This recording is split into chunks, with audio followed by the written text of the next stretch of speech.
Welcome, welcome, crew, guys, gals, ghouls, friends, fiends, foes, whoever may be listening beyond the Omniverse tonight. Let's climb aboard the mothership, secure our tinfoil hats, buckle down tight, and hold on loosely as we soar over the rocky tops of the La Platas on a rocky mountain high. Get sucked into the vortex of the Four Corners and settle down snugly at mile marker 420 in colorful Colorado. I'm your ghostess, TessaTNT, broadcasting live from the Mile High Clubhouse tonight. Good morning, good afternoon, and good evening to you, and welcome to We Are Paradox Media's Late Night in the Rockies. It is an honor, a pleasure, and privilege to be hanging out with you tonight. I'm so glad you're here. If you want to listen in your free time, whether you're working it, or working out, make sure you tune in to Spreaker.com under We Are Paradox Media, or basically wherever you listen to your podcast. So let's get into this. What do you guys think about the new intro music?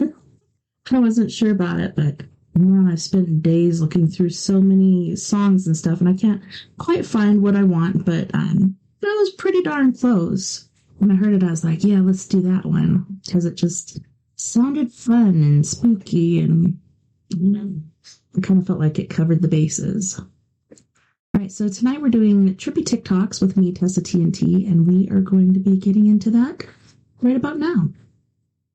And also, if you have any TikToks or videos or ghost stories or abduction stories or anything like that you want to share with me, be sure to send it to me at weareparadoxmedia@gmail.com, and we will definitely use it. I will. I keep saying we, like I have a turd in my pocket or something. All right, let's go. Let's get it.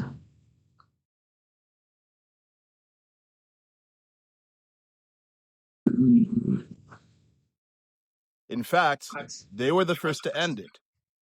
Yet somehow, white people didn't invent slavery. In fact, they were the first to end it. Yet somehow, saying this is controversial. Watch what happens when someone says it out loud. The reason there is no slavery in the world today, I mean, there's a lot of slavery in the world today, but in the parts of the world where there's no slavery, is because the British Empire ended it. That's why there is no slavery. That is... Well, look, the fact that you are uneducated about history doesn't mean it's funny. So let me educate you now. Let me educate you now. I know that the woke narrative and the anti-Western narrative on slavery... Oh, you're not practicing free speech very well, are you? You're not practicing free speech very well, are you? The moment I say something you don't like, you're not practicing free speech very well, are you, sir? Let's be clear.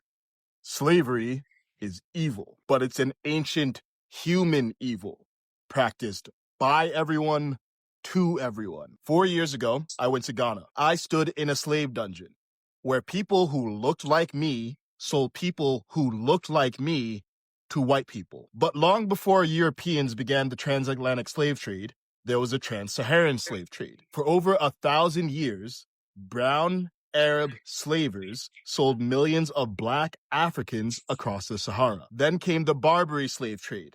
In North Africa, Arab and African raiders captured and sold over 1 million white Christian Europeans. China, Korea, Japan, India, every one of them practiced slavery. Europeans did take slavery to another scale when they came to Africa. But it's not because they were more evil. It's because they had the technology to commit evil on an industrial scale. So, which major power stopped slavery first? The British, in large part because of pro-human Christian values. The same values America was founded on. The same values that drove white Americans to fight other white Americans to free black Americans in the Civil War. Values missing in places like Libya, where today you can buy a human being for $400. White people aren't better than anyone else, but they're also not worse. Yet, some black people are taught to hate white people, and many white people are taught to hate themselves. We keep pretending evil has a color, as if less melanin means less morality. That lie makes us ignore history and fuels racial hatred. Right now, much of that hatred is aimed at white people. But why should black or brown people care? Because hatred is a hot coal that we hold in our hand, waiting to throw at another. It burns them, but it burns us too. It turns every problem into white supremacy while defending black degeneracy. And when the pendulum swings back, white people react with hostility, and then they defend white degeneracy. The only way out of this is to stop making morality about the color of people. Because in our capacity for good and evil, we are all equals. If you're tired of lies about history, subscribe to my Substack. I cover the stories the mainstream media won't touch. I cut through media bias and teach you how to do it too. The link is in my bio, so drop your email and get exclusive videos I can't post anywhere else. What's that? Oh, scientists have proven that humans can only see 4% of what's in front of them? Tell me more. Scientists have proven that humans can only see 4% of what's in front of them, meaning we're not seeing practically anything that is really there. This is why if you take a Tesla, for example, down to a cemetery and you turn on the biometric camera, you're going to see human beings walking around, all around, but yet you don't see them with your naked eye, but you'll see them on the biometric camera. Oh, I love that. This is why the contacts that they recently made that can see in the dark are seeing certain figures that you can't see with the naked eye. So it's so fun. There have been many inventions in the past that they haven't been able to release because of this issue. And not to mention in the 60s when they had the issue with the goggles in the war and they were seeing certain figures and they were shooting at them, but they weren't really there apparently. Okay. What's that? Oh, science. A cave? Is it a sinkhole? Is it some kind of secret portal to the center of the earth? Well, I went to go find out. Pretty brave.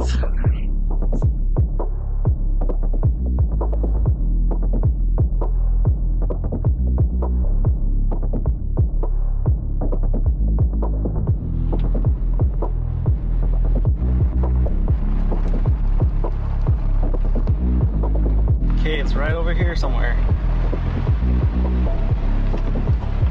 Going to continue on by foot for the last 100 yards or so. So as I'm driving out to this place, I am all alone. Oh, I can see it right there. There's no other cars, there's nobody else around. Wow. Yeah, it looks like a sinkhole or something like that. And I'm walking up to this big cave or sinkhole or something. And I see something in the bottom of this pit. Whoa. Whoa.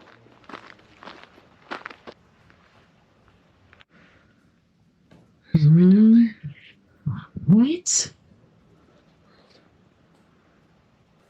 What the heck? And I think, what is somebody doing down there? And so I started to get a little freaked out. You know, I'm looking around for somebody's car.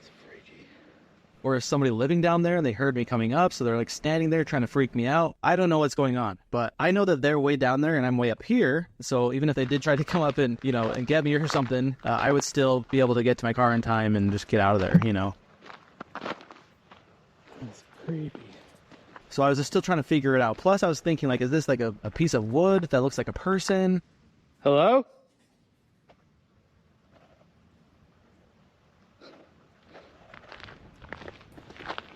A cave? Is it a sinkhole? Is it some kind of secret portal to the center of the earth? I kind of want to go to his page and see what part 2 is. I want to see what happens.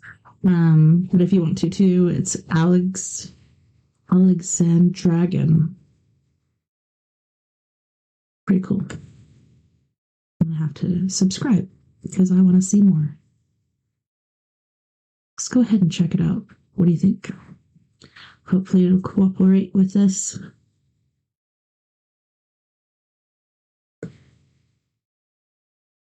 There's the sinkhole.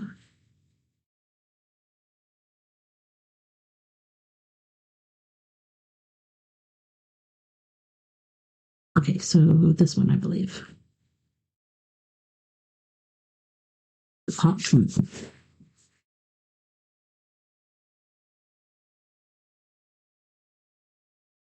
thing? Is this like a rock that looks like a person or something? I don't know what I'm thinking, to be honest. And so I'm just standing at this edge trying to figure out what is this thing and is it moving? Man, that is just really... Seeing that thing down there? I thought it was just somebody standing there. Like I just come up to this ledge, I'm the only one out here, and I see this like figure down there standing. It's kind of freaky, to be honest. I'm like looking around for a car or something, or... Oh my gosh. What in the world? Should I go down there? So after looking at this thing for like a good 5 minutes, I have the idea to go down a little bit farther in this sinkhole or this cave or whatever it is and get a better picture of it. Ah, I forgot. I have my drone here, so I'm going to fly my drone down there. I'm not going to lie, that got my heart pumping really fast when I first saw that. Oh man, that's crazy. But I'm going to try to get a little bit closer because there's like this trail right here, so I'm going to try to go down a little bit to get a better view of whatever this thing is. That is just really freaky. And so I did. I went down there. And so I begin to go down, and it's steep. It's difficult. It's not easy. Yeah, hopefully you can get out. Man, what is that? Oh, it's so creepy. If I could do this. Oh no. Oh, the lizard doesn't even want to be down here either. I don't blame him. Oh man, what is that? What is that thing? Is this like a rock that looks like a person or something? I don't know what I'm thinking, to be honest. And so I'm just standing at this edge trying to figure out, a cave? Is it a sinkhole? What is that thing? And so I start to go down, and I'm getting closer, and I can see this thing, and it's coming into view, and I still can't tell if it's a piece of wood or if it's a person standing there or what, or is somebody playing a prank on me? I don't know. Okay, I'm like in this thing, and I can't tell if there's like a bee's nest somewhere around here because there's just like tons of that, like beehive sound. Plus, I need a flashlight. I didn't even bring a flashlight. I didn't think I could come down this far into it. So this is kind of a... Whoa.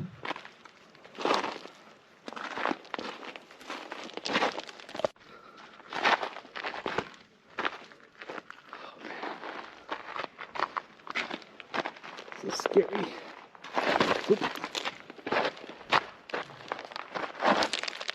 Where's your rope, buddy? Come on, man. Why is it so scary to go over there? It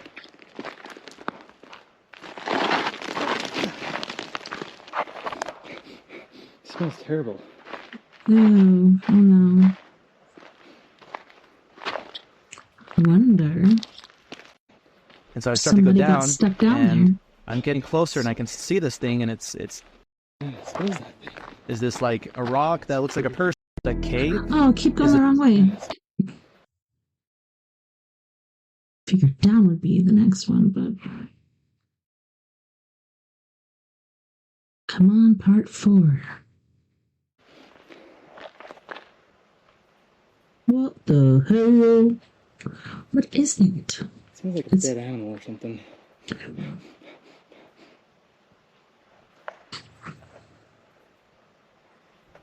And as I begin to see this thing, I hear like this alarm go off. Man, where am I? What?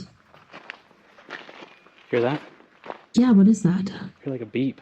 In my mind, I'm thinking, did I trigger an alarm or something like that? Is somebody backing up like a dump truck and they're gonna dump a ton of dirt on me? I just don't know what's going on. And that really freaked me out. Like, is there cameras, looking at me, and some surveillance system going on? I don't know. I have all these things going through my head, and I'm freaking out. Plus, I'm like down in this pit, and so I'm like, I'm getting out of here to figure out what is that beep, because when I pulled up, nobody was there. Drone? Oh my gosh. So the beeping noise was my drone controller. I left it on up here. I was thinking there's like some alarm going off. I mean, obviously when I'm thinking rational, like you know, nothing's going on really. But just hearing an alarm when you're down there next to that dude, it's kind of freaky. So, oh my gosh, that was just so random, huh? This is a freaky adventure. This is not expecting any of this. So it's kind of a different, weird adventure. Oh man. So it's like getting close to that guy, and all of a sudden I hear this alarm going off up here. I'm thinking, did somebody pull up? They're playing pranks on me? Is there like some camera going off, camera surveillance system going off, alerting that somebody's down there, and I'm supposed to be down there? I don't know. But I took that as a sign to come out, and then I'll fly my drone down there to get better views. That is so freaky. This is is it Halloween yet? This is crazy. So what was that thing? Let's go fly my drone down there and see what this thing really was. Something in my eyeball. It's my finger. Seems like a dead animal.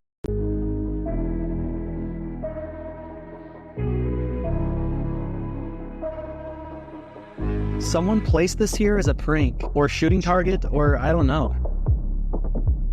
Wow. Is this the Monopoly Man? You can see its top hat right here. Or is this some type of mannequin or statue or something else? It What do you looks think? oriental to me. Well, whatever this is, I spent the next little bit flying my drone around to see what else there was. And I just found vandalism and some other things. What's the dead smell, buddy?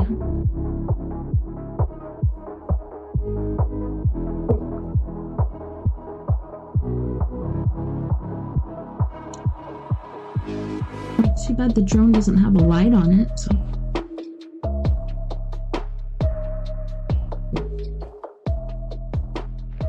there's these guys that just pulled up. I see their red SUV. I told them there's a surprise in there. Isn't that funny how we kind of get worried or scared about something that doesn't really exist, you know, but in our minds it's like 10 times more frightening. I think just the aspect of just being out here alone and then coming across that just makes it, you know, 5 to 10 times more scary. Hopefully you got scared too, just like I did. Hopefully I'll see you on the next adventure coming up soon. Thanks for watching. Hello everyone, this is Jeff at the Trek Planner. Hi Jeff. All right, we're going back. We're going back. The cave? Is it a sinkhole? In 1984, George Orwell wrote, "It was always the women, and above all, the young ones, who were the most bigoted adherents of the party, the swallowers of slogans, the amateur spies and nosers out of unorthodoxy." He wasn't being misogynistic, he was making a psychological observation. In his view, women, particularly in their role as caregivers and moral enforcers, tend to prioritize safety and compassion over risk and freedom. And that instinct, while natural, is easily weaponized by totalitarian systems. When conformity is marketed as compassion and control is rebranded as care, the state taps into the feminine psyche to enforce ideological obedience. Now consider this. Men will do almost anything to attract a mate, so when the state captures women through propaganda, redefining tyranny as empathy and compliance as virtue, men follow, especially those who can't compete in the traditional dating market. They feminize themselves and trade strength for submission. This is what evolutionary biologists call the sneaky strategy. Low-status males mimicking feminine traits or moral positions in hopes of reproductive access. And while all of this unfolds, families disintegrate. Single motherhood, a top predictor of poverty and social dysfunction, becomes the norm. Children from single-parent homes are far less likely to climb the economic ladder, and who steps in as provider and protector? Not the father, the state. But here's the kicker. The state is funded disproportionately by men, so rather than supporting the women they married and raised children with directly, men subsidize the state, which in turn provides for women through social programs. Why? Because women have been propagandized to see every relationship as a power dynamic, except one with the state, which is ironically the centralization of raw power. They've been told that to rely on a man is weakness, but to rely on a bureaucracy is empowerment. This is not progress. This is dependency with a new face. Hell? And both men and women are suffering. The childless, middle-aged woman and the incel are two sides of the same broken culture. A woman without her own child often directs her maternal instinct towards abstract causes, infantilizing minorities under the guise of social justice. What we are witnessing from psychologically unwell men and women is Nietzsche's concept of resentiment, envy dressed up as morality. The strong became evil, the weak became good, strength became tyranny. We now live in a pathologically soft society that sides even with those who harm it, where punishing crime feels unfair and victimhood is the highest virtue. Nietzsche called them the tarantulas, those who preach justice but act from bitterness. They don't want to uplift the weak, they want to drag down the strong. Orwell saw them too. Quote, most middle-aged socialists, while theoretically pining for a classless society, cling like glue to their miserable fragments of social prestige. These bitter, well-educated, and affluent types don't actually care about the downtrodden, they weaponize them. The real target is success, competence, independence, because those qualities expose their own inadequacies. But the answer to pathological femininity isn't pathological masculinity. It's not swinging the pendulum too far in the other direction. The answer is balance. Masculinity and femininity are not enemies, they're symbiotic. We've simply overcorrected. We escaped a world where masculinity once tyrannized femininity, only to arrive in a world where femininity is tyrannizing masculinity. We are not oppressed by patriarchy, we are being suffocated by pathological softness, envy, and resentment.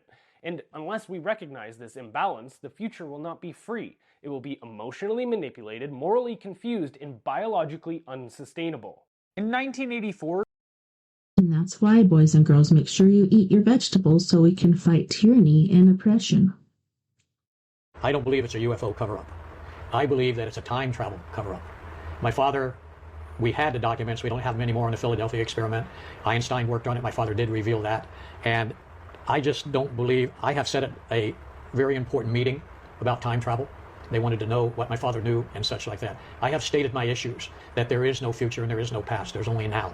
And the way that I think of it is very simple. As a computer, there are icons. You know your birth, you know your mother, and you know your birthdays, you know when your child was born, and each one is a picture within the brain. Well, the way that time works is those icons are sideways.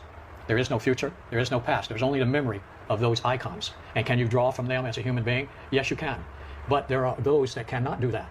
So if the ET would land here, he would have that ability, and it would segregate our society. See, there are other issues besides religion involved. There's the mental parts that are involved. I don't know if that's hard to follow or what, but these are the type of mind games that need to be played to understand why they do not reveal themselves to the masses. Going back to what time is, different to what we think. Try to break down what you're just saying there. So Jesus is dying on the cross right now. So all past lives, future lives are happening We are now. limited beings. All we can see is when we were born and our timeline to when we die. It's insignificant in relation to the trillions and the universe. It's insignificant. There is no start. If you look at that, it's like Voyager looking back from the edge of our universe, looking back and seeing one single pixel. Is it important? No. Our whole existence is not important into relation. So why should we measure time? We know we go on after our death. We know we were somewhere before our death. My thinking is that human existence is just a coffee break from eternity. So I know this is deep, but That's what I'm getting at interesting. here is very simple, Kevin. There are other reasons why we don't know. Okay. Some can handle it, some can't. Okay, so if all time's happening at once, so past and future lives are happening now, right? And present moment is really all we've got. The rest is an illusion, right? Why is that then? When you say that time travel is the real agenda here, not that we've been visited all this other technology out there. Why do you still say that time travel is the real agenda here, though? Well, time travel is the cover-up, because sitting at this table, which I will explain maybe further later, I was tricked into it by the head of the Black Projects for the Air Force. I don't believe it's a UFO cover-up. I believe that it's a time travel cover-up. My father, we had the documents. We don't have them anymore in the Philadelphia experiment. You have those two options. Officer, I am a federal informant. A federal agent. Listen, buddy, I don't know who you are, what hero syndrome you're trying to... A cop storms a hospital room, swearing he doesn't need warrants. But under the Fourth Amendment and HIPAA, privacy isn't optional. It's the law. What he doesn't know? The man blocking him is federal, and this power play is about to explode. See what happens next. Enact for your buddy or your homeboy or your cousin or what. But I have a John Doe, and it's him that matches my bolo. My bolo is for a guy that I know it's him, but right now officially he's just a John Doe. That gives me full jurisdiction, even though I know who he is, to take him down and get him investigated. And once we investigate him, I know who he is, and he's going away for a long time. So step aside, because I don't know why you're even here. He's the guy I'm taking. He fits the description. I have a bolo. It's totally already taken care of. I don't need warrants. I don't need nothing. He's in the hospital, and I'm taking him with me. First off, officer, you need to lower your voice. Second off, your presence needs to leave this room completely. This is not a fortress. You're not the dragon at the gate. I don't know who you are. I don't know if this is your homeboy or your cousin or what, but I have a John Doe that I'm looking for. I have a bolo. I know that it's actually him, but because it's a John Doe, you have nothing you can do to keep legally me from taking him downtown, investigating him, and proving that I know his real name. And I'm not going to say his real name because I know who he is, and he knows I know who he is. And he's been eluding me for a while. But it's over. Like, I have the bolo. It's all legally handled. And whoever you are, family, cousin, buddy, gangbanger, or whatever you are, standing here with your gunshot wound yourself, you are probably the accessory that we're also looking for, the third person. I don't know who you are or why you're stitched up, but you want to be the John Doe? I'll take you down and process you and then come back and get him when you're out of the way. So if you want to sit here and stand in my way, we're going to have a bigger problem. So you're going to judge a book by its cover, huh? There's not a book by its cover. Why are you standing here? You want to see my ID next? I do want to see your ID, but to be honest, I just want you to step outside. If you don't step aside, we're going to get to the seeing your ID, processing you. But to be honest, I'm going to do all that downtown because I don't even want to save you the humanity of just showing me your ID because you didn't want to do that, right? Or you wanted ready to show ID? I'm not doing any of that. I'll take you downtown and see your ID. If you're going to keep stepping in my way, then we're going to have a problem. Like, I'm not going to have you impeding my progress on this investigation any longer. It cannot happen. So step aside, or at the very least, I'm going to see your ID. And unless you're someone real important, you're going to be going downtown to make sure you are who your ID says you are, to make sure you got no record, to run your whole everything on your background. And then you know what I'm going to get? I'm going to come get your homeboy because I know who John Doe is. I got the bolo. I'm not worried about nothing legally because it's all on the up and up. He's going away for a long time. My homeboy. Whatever he is. You guys hilarious. You know that?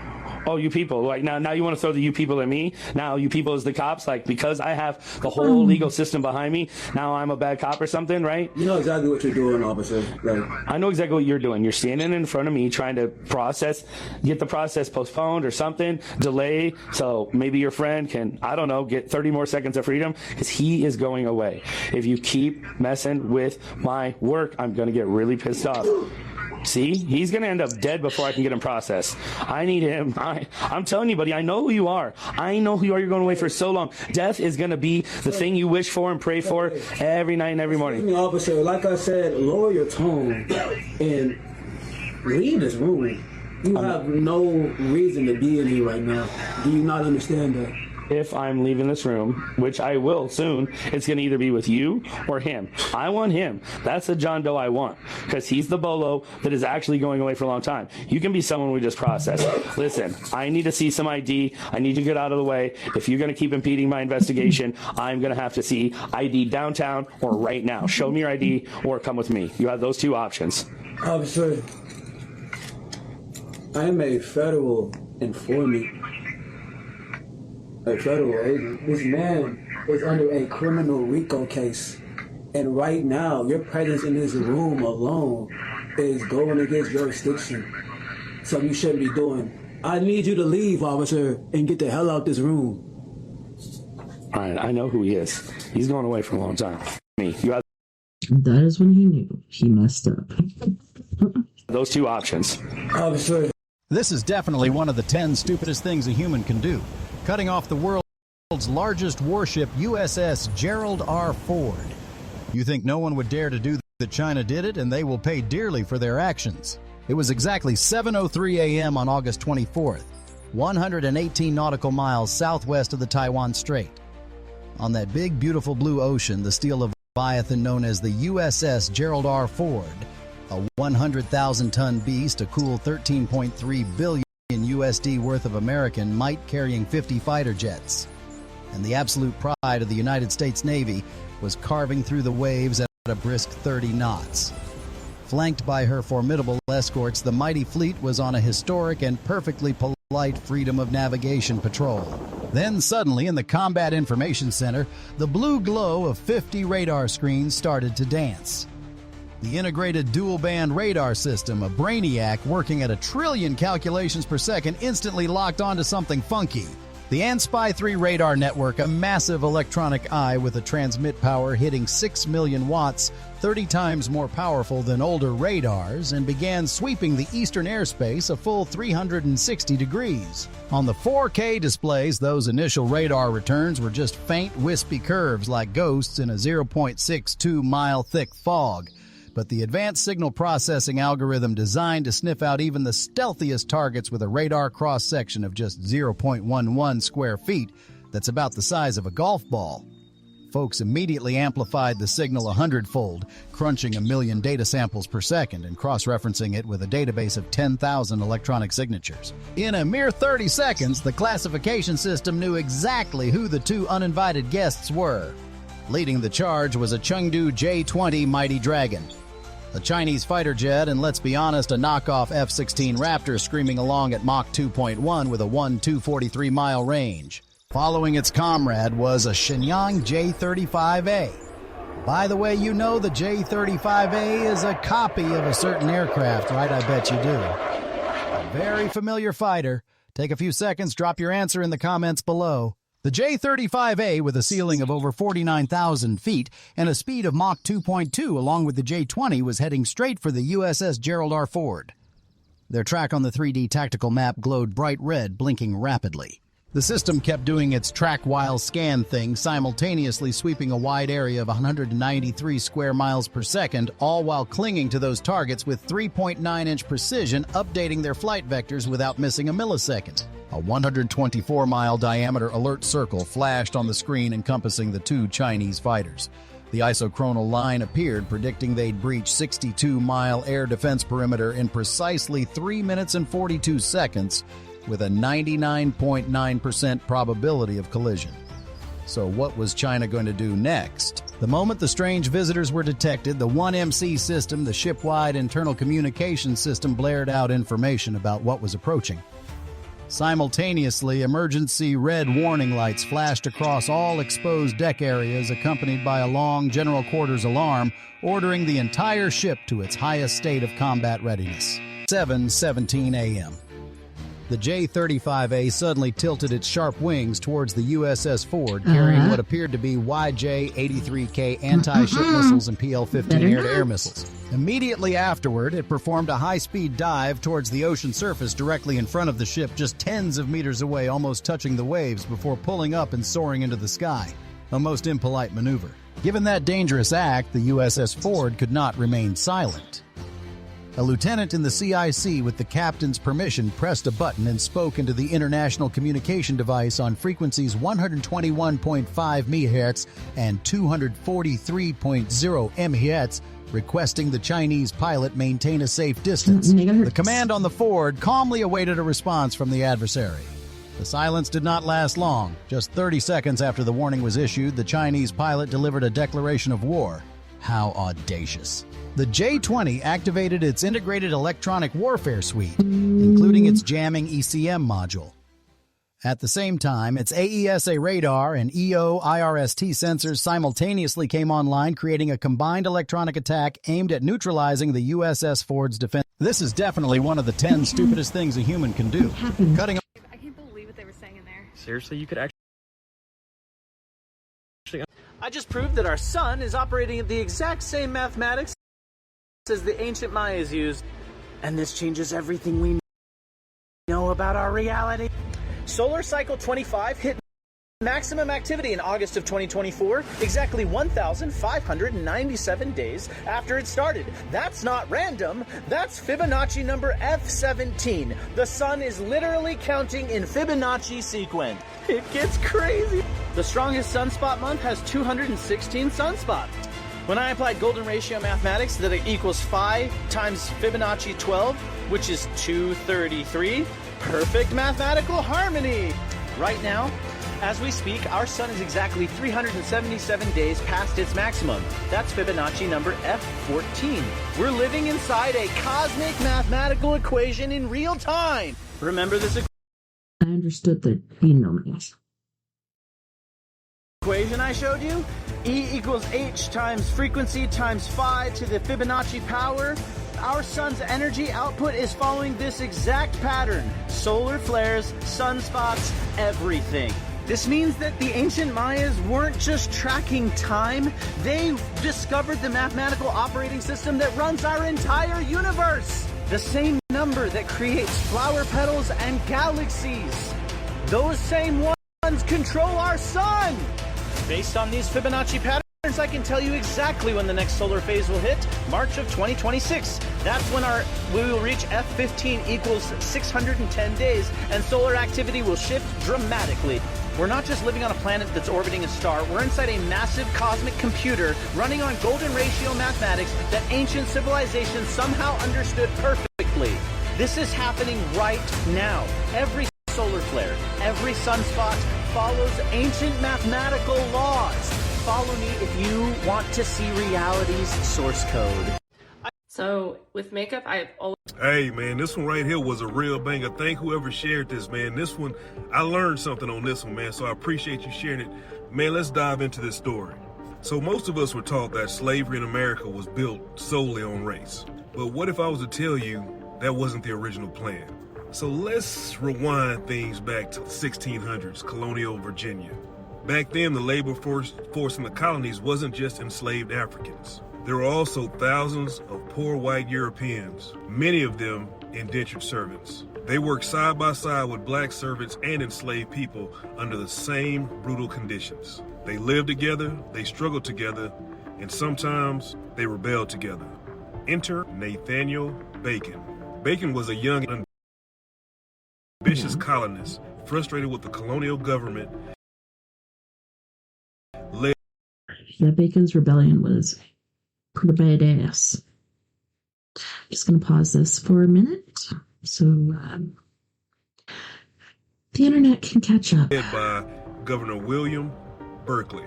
And he was angry that the government refused to protect frontier settlers, black and white, from attacks by Native American tribes. But this rebellion, it wasn't just about protection. It was about power. And for a brief moment in 1676, poor black and white people in Virginia found themselves on the same side.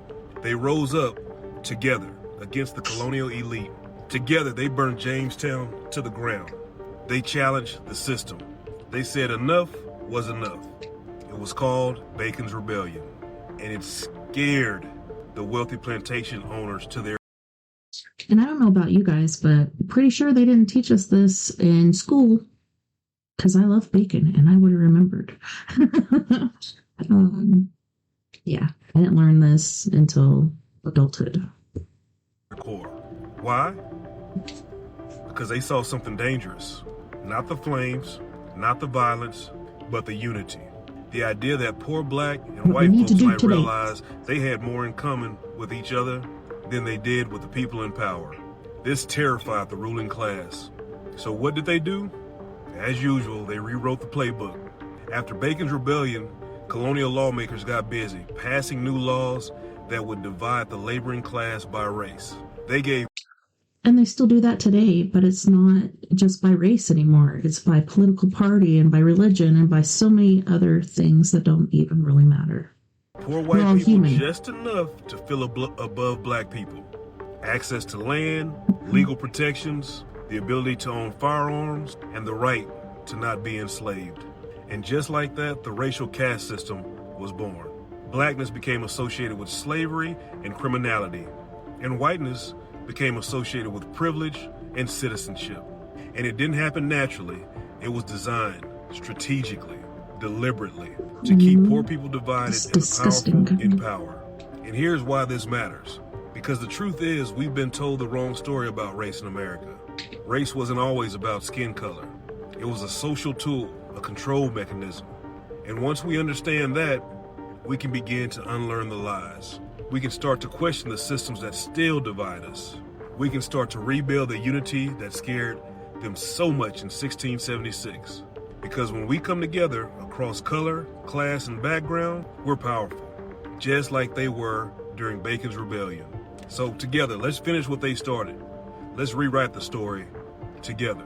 This was an amazing lesson for me. I'm so happy I took the time out to read, and somebody suggested it to me. I had 5 people say you need to do Bacon's Rebellion, and I'm so happy I did. I knew nothing about this, and these are the things that they want to write out of the history books so that we don't learn that we were once together. We fought together. We cried together. We did everything together, and we fought for one another as brothers, as God intended. Tell the government. And that's dangerous to those that want to stay in power. Called their nasty, sneaky shit. I'm asking you, if you are enjoying this at all, please reshare this video.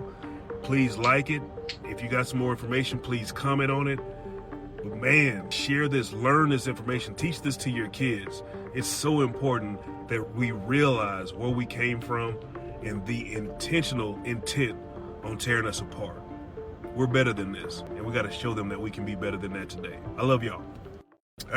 You want her to vacate her home? Correct. What? I'm lost. This is her house and you want her to vacate? Wow. Yes, it is. But it was said that it was to be left to me once she was in a condition where she could no longer upkeep the house. Okay. You can't even upkeep your hair, bro. What condition was that? Bedridden, I guess, is the best way you could put it. Preferably, I think she needs to be put into a nursing home, but... This woman right here. Yes. This bedridden. Correct. Put in a home. She's standing right there. Oh, I got to hear this one. Go ahead, please continue. So a few years ago during Thanksgiving, she had told me that all of this could be mine and that she... The home we're talking about. Yeah, the home, what's inside the home, the assets. Essentially the home. Basically the whole estate. Exactly. Okay. Exactly. And, I told her that would be fine if she needed someone to care for her, that I would be there and whatnot. Come down the line, she needs someone to care for her. I left where I was at in Arizona. I was in the middle of a crypto startup. I was trying to get that going, but where did you live when you were in Arizona? Right outside of Phoenix. No. I didn't ask you what town. I asked you where did you live? Your housing, what type dude. Of facility or housing? Basic apartment. A basic apartment. Yeah. Nothing luxury, nothing like that. Just a place to live. A place to live. Luxurious is the word, not luxury. Correct. Come on, crypto bro. By the time I get to Phoenix. I guess you've never heard that one, huh? It's been a while. It's been a while, yes. Continue. So, I get the call that she needs someone to be there for her. So I stop everything that I'm doing. I leave where I'm at to go help her. Thank you. And it's been months now. I've been trying to get her out of their house. I'm not trying to throw her out. I'm trying to transition her into because a new she's life. bedridden. Correct. I can help her get out of bed. I can help her do things like that. I can help her when she needs it. But I also have a life that I need to live, that I'm trying to continue with. And what life would that be, Mr. Larson? Just trying to get my crypto business started up. Trying to have a income that is passive to where I don't need to run around and do everything. I can stay back and help the people that need to be helped, i.e. my mother and whatnot. But at this current moment... That would make you a good son. I can't do that. I understand. As I have Let me no ask way you a to bring question, an sir. income. Are you employed right now? At the moment, no. Hold that thought. Ms. Larson. Yes. You mind telling me what's going on here? First off, my first concern is, because unless my eyes were deceiving me, did you need any type of assistance to walk from that bench to that podium? No, Judge, I did not. Okay, not to get into your personal business, but when you were at home and you were getting out of bed, did you need some assistance getting out of bed to get your clothes on, get your breakfast, and no, you didn't need help with that? No. Okay. No, aside from because being he a said little... you were bedridden. That's what he said. Yeah. Well, he said that also that you're probably ready to go into a home. No. That's what he said. He's full of a lot of stories. Continue. Psycho dude. yeah, so started his crypto business in Arizona, and moved back to my house to crash there for a couple weeks 5 years ago. What now? Yeah, 5 years ago.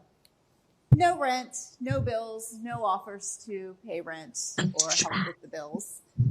He's freeloading, and I'm about done with that. He wants to sell my house. He wants me out so he can sell it, so he can buy NFTs and a hot tub. You know, where are you going to put it? It doesn't work. He has his startup company, and all he does is post stuff on social media about cryptocurrency. And, you know, he's trying to get me out of my forever home that I paid for 30 years. I paid that mortgage off. You told me it would be mine at Thanksgiving. Hold on. I got you, man. Thank you. I'm pretty good at this part. So I want to make sure I got this right. You want her to vape? If you have GLP-1 hair, they fear him. Now, people don't pay any attention to this. But Satan, show you how devious he is, took 1/3 of the angels of heaven with him in his rebellion. What did that tell you? When you think about this, there's no dummies in the angel corps. And yet he deceived 1/3 of the angels. How did he do it? This tells about his ability. 2 Corinthians chapter 4, verse 4 says he's the God of this world. That word God is not a name. It's a title. It's translated from the Greek word theos, from which we get our word theology. The definition of English in English is divine ruling magistrate high potentate. Think about that. That's his title. Divine means set apart, put above. Ruling magistrate. Who is a ruling magistrate? One that has authority by law to control the conduct of those under his jurisdiction. That's why Satan says 2 Timothy chapter 2, verse 25, verse 26, he can take any lost person at will. He's a divine ruling magistrate. Not long ago, I had a lawyer call me from New York. He says, I have a man up here charged with murder. He's got a copy of your book, Demons Eyewitness Account. It says in there, the devil can make people do what he wants. He wants you to come up here and testify that the devil made him do it. I said, well, if you send me a subpoena, I'll come up there and testify what the Bible says. Just what I wrote is what it says. He says, okay. 2 weeks later, he called me back. He said, I'll get the subpoena. 2 weeks later, he called me back and said, the judge, get out of here, man. I ain't opening that can of worms in this court. So, but he let me see the God of this world at work. And he is a God. All them people out there serving him, and they don't know it.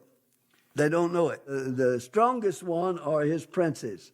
They're at the top. They're from the giant warring order of demons. They were actually angels who fell with him. And angels are, they got some angels that look like animals, some that look like birds. They're all described in the Bible. And they got the guardian angel looks just like a human being. And this is why Revelation says, Hebrews says, when you deal with strangers, be careful. Many times you deal with angels unaware. Now, Brother Howard, you good works. You took in abused children. You were a police officer. You served.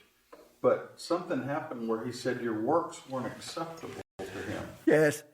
He says, well, when I stood before him to plead my case, see, the angels brought me there to plead my case. Because all the time I kept asking him, is he going to let me live? I knew that my spirit had crossed the veil. Flesh and blood can't go there. And I knew the only way I could come back, God would have to permit it. And I kept asking the angels every time. I still No matter what I saw, I still was in love with this old piece of clay. And so they brought me there and let me plead. Brought me to the gate. They wouldn't let me. I didn't go in. I came to the gates of the third heaven, and they told me I watched 50 saints being permitted to enter the gates of heaven, but they didn't let me go in. They said they stopped me. The angel stopped me there and says, "Well, I got to the gate," and he says, "If you go in, you can't come out. You got to stay till he brings you back." I said, "If I can't come out, then that means my physical life is over. And you told me I could ask him." Angel said, "You can ask him, but you stand outside this gate and ask him." And so I did. I came and I was allowed to plead my case. And I was pleading to a God I couldn't see, but I knew it was total silence while I pled my case. I was telling him I reminded him of all my good works. I told him about all the things that I'd done, all the things that's what I was basing on my good work. I told him about all of that. And when he was never said a word till I finished. When I finished, then he answered me in a voice that sounded like thunder. Wasn't anything like the voice that Satan had used on him. He says, he started, I'm going to try to quote verbatim exactly what he says. "Your faith is dead. Your works are in vain. The life that you lived and offered to me as a life of Christian service is an abomination that I rejected in the Pharisees. Okay, I'll be out. What made you think I would accept it from a Laodicean type Christian? Can you see the In sign on the fact, door? untold millions are living the same kind of life that you live. I'll be out in a and minute. they stand in danger of my everlasting wrath." Unquote, the living God. I couldn't believe he was talking to me. I'm a preacher. I'm a teacher. I just told him about all my good works, what I'd done, They feel. Man. I know she can read. She's like advanced reader. It's just disrespectful. Anyways, on that note, we are going to our first music break. On this break, we have Miss Tamara Bubble from the greater New York area. Let me pull up the list here.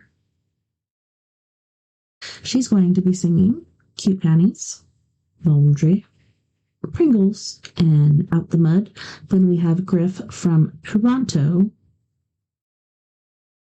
Canada.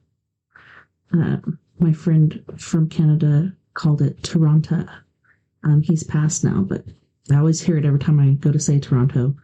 Toronto, Canada. But don't go anywhere. We'll be right back after this music break. Yeah. Bubble on that. Yeah. Real cute. Underwear.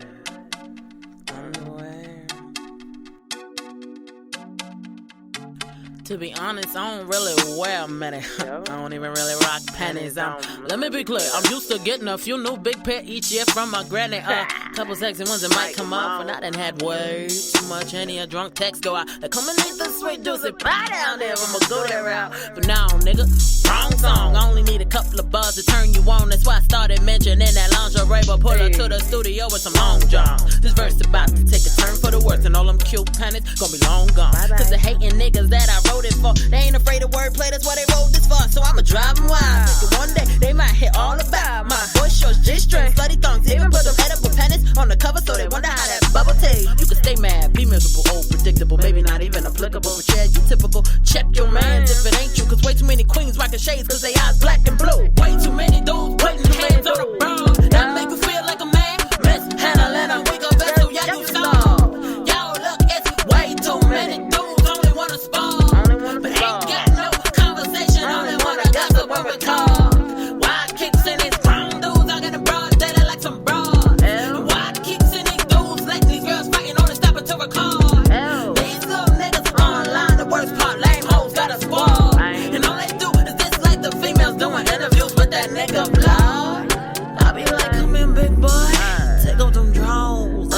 shopping. Let me slip you into something real soft. Prefer the lace of satin or the silk, cause I'm pretty little rose. They gon' hang off your balls. Look at you sitting pretty, yeah. You the type that rock them cute pennies, yeah. Come here, you cute, yeah. Real cute. You hating on a female, cute, real cute. Why you mad we getting money? Maybe that's why you sag. Let them punish out. Oh, by the way, cute pennies, bro. Real cute. Grown man, big boss, taking shots from a penthouse love. Talking trash, he making big calls. Yep, then again, that's only till his phone got off. Come again, yes, phone got disconnected. But don't worry, he be back online hating in a second. Back at the crib, remember she paid her phone and the rent. Squash a nigga vegetable soft. Now he souped up in my mentions on some vegetable, bro. Leaving comment at the comment, you that thirsty, drink vomit. I promise I ain't never seen nobody when had so much time to hate me. Be honest, is you mad at me? Or the fact that I'm grinding? It's a fact that I'm winning, son, I really be shining. Why you pressed on my diamond? You ready to swing on this little bitty girl, so don't tell me I'm lying. Way too many dudes putting hands on the bro. That make you feel like a man. Mishandling a weaker vessel, yeah, you saw. Yo, look, it's way too many dudes only wanna spar. But ain't got no conversation, only wanna gossip when we talk. Why I keep seeing these grown dudes out in the broad daylight like some broad? Why I keep seeing these dudes letting these girls fighting on the stopper to record? These little niggas online, the worst part, lame hoes got a squad. And all they do is dislike the females doing interviews with that nigga vlog. I be like, come in, big boy, take off them drawers. I just came from shopping. Let me slip you into something real soft. You prefer the lace of satin or the silk, cause I'm pretty little rose. They gon' hang off your balls. Look at you sitting pretty, yeah. You the type that rock them cute pennies, yeah. Come here, you cute, yeah. Real cute. You hating on a female, cute, real cute. Why you mad we getting money? Maybe that's why you sag. Let them punish out. Oh, by the way, cute pennies, bro. Real cute.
Ayy,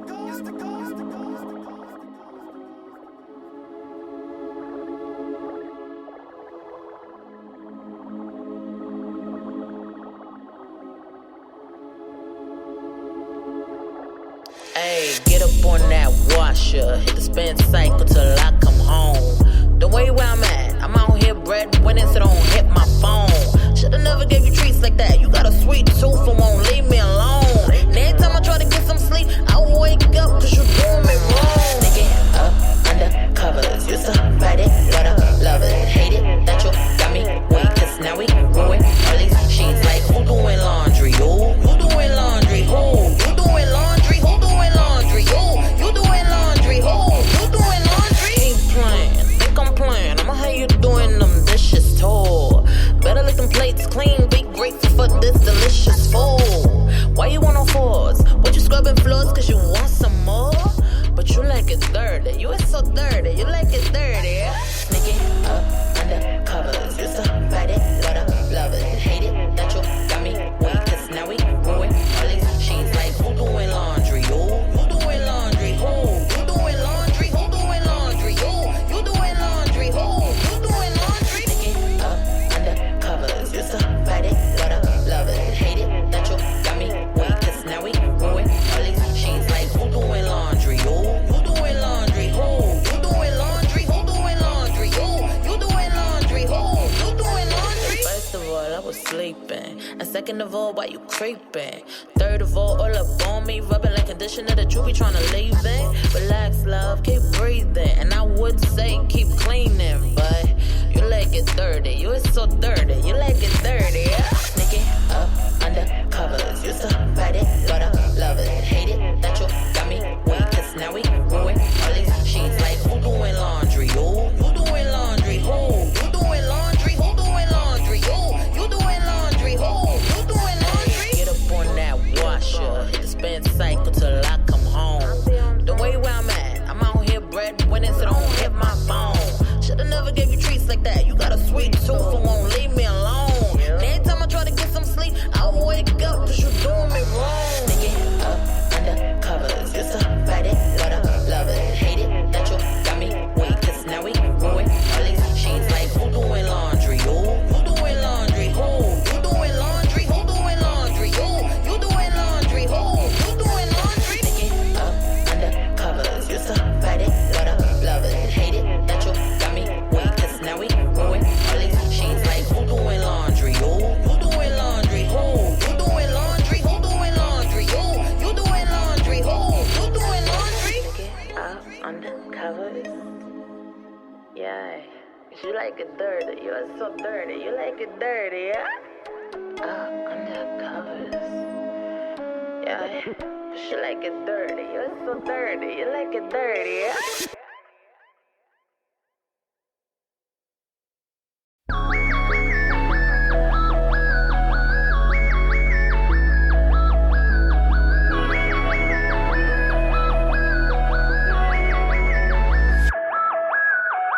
I'm gonna live my best life. Don't care if my head ain't right. I'm gonna live my best life. Don't care if my head ain't right. I'm gonna live my best life. Don't care if my head ain't right. Do you and live your best life. Don't care if my head ain't right. Where you from? Who you with? Are you a blood? Are you equipped? I do my thing, stay legit. In this world, no one's innocent. VIP, get bottles. One snap of my fingertips. See these haters like blah blah blah, blah blah blah blah blah, talking gibberish. I'm gonna live my best life. Don't care if my head ain't right. I'm gonna live my best life. Don't care if my head ain't right. I'm gonna live my best life. Don't care if my head ain't right. Do you and live your best life. Don't care if my head ain't right. Rolling and rolling and rolling SUV.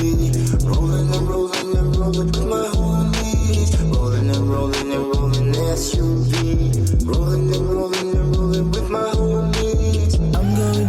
best life. Don't care if my head ain't right, I'm going to live my best life. Do you live your best life? Do you live your best life? Do you live your best life? I'm going to live my best life. Don't care if my head ain't right, I'm going to live my best life. Do you live your best life? Do you live your best life? Do you live your best life? I'm gonna live my best life. Don't care if my head ain't right. I'm gonna live my best life. Don't care if my head ain't right. I'm gonna live my best life. Don't care if my head ain't right. Do you and live your best life. Don't care if my head ain't right.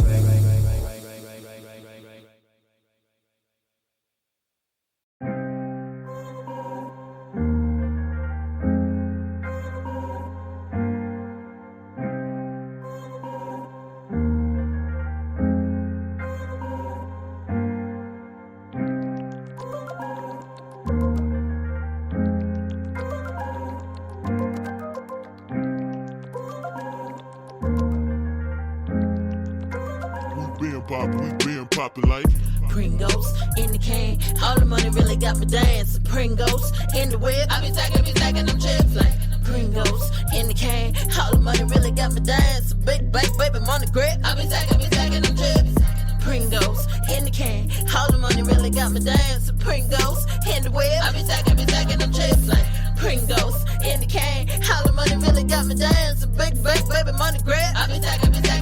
I ain't never been afraid of a strange beat. New track from the crates with the same need. Lights on, bills paid, bring the same heat. Couldn't picture me spend the same unless you bring me.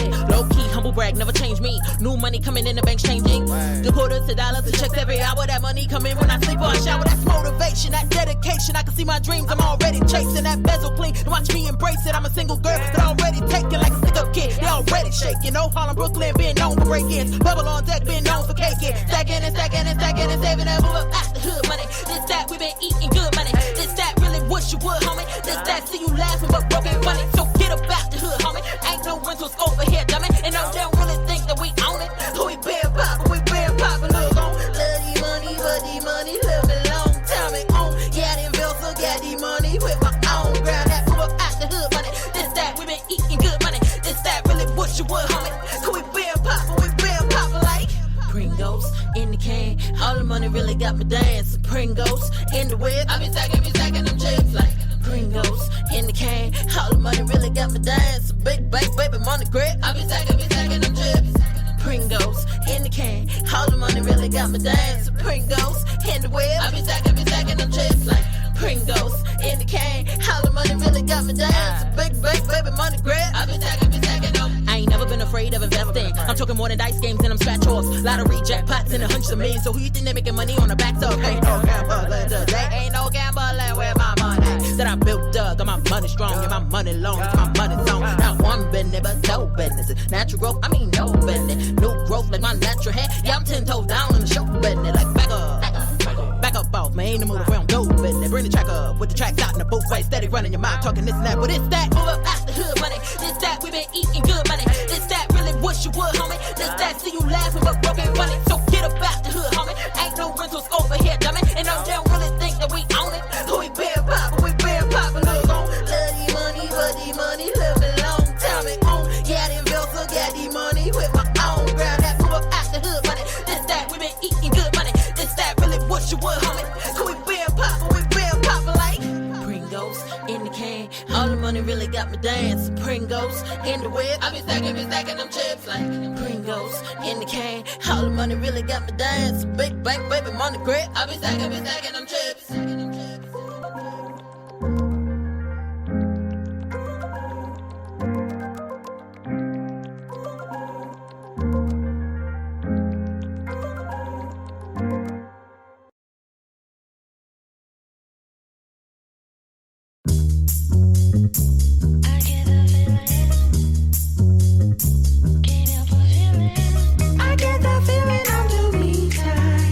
And I'm okay on landing out at sea.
steady pouring rain. We stepping out the mud. Yeah, we on our way. We stepping out the mud. We gon' be okay.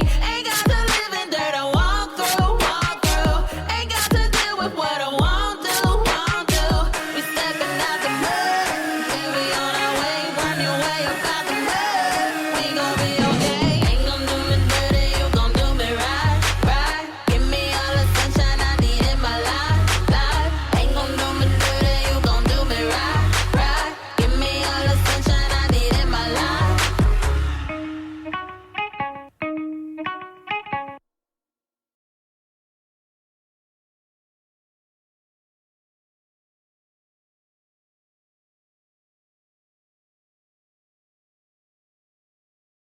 Welcome back, and thanks so much for hanging out with me tonight on We Are Paradox Media's Late Night in the Rockies. Tonight we're doing Trippy TikToks with me, TessaTNT. And there's been some interesting ones tonight, for sure. Let's see what else we got. Poor people of America.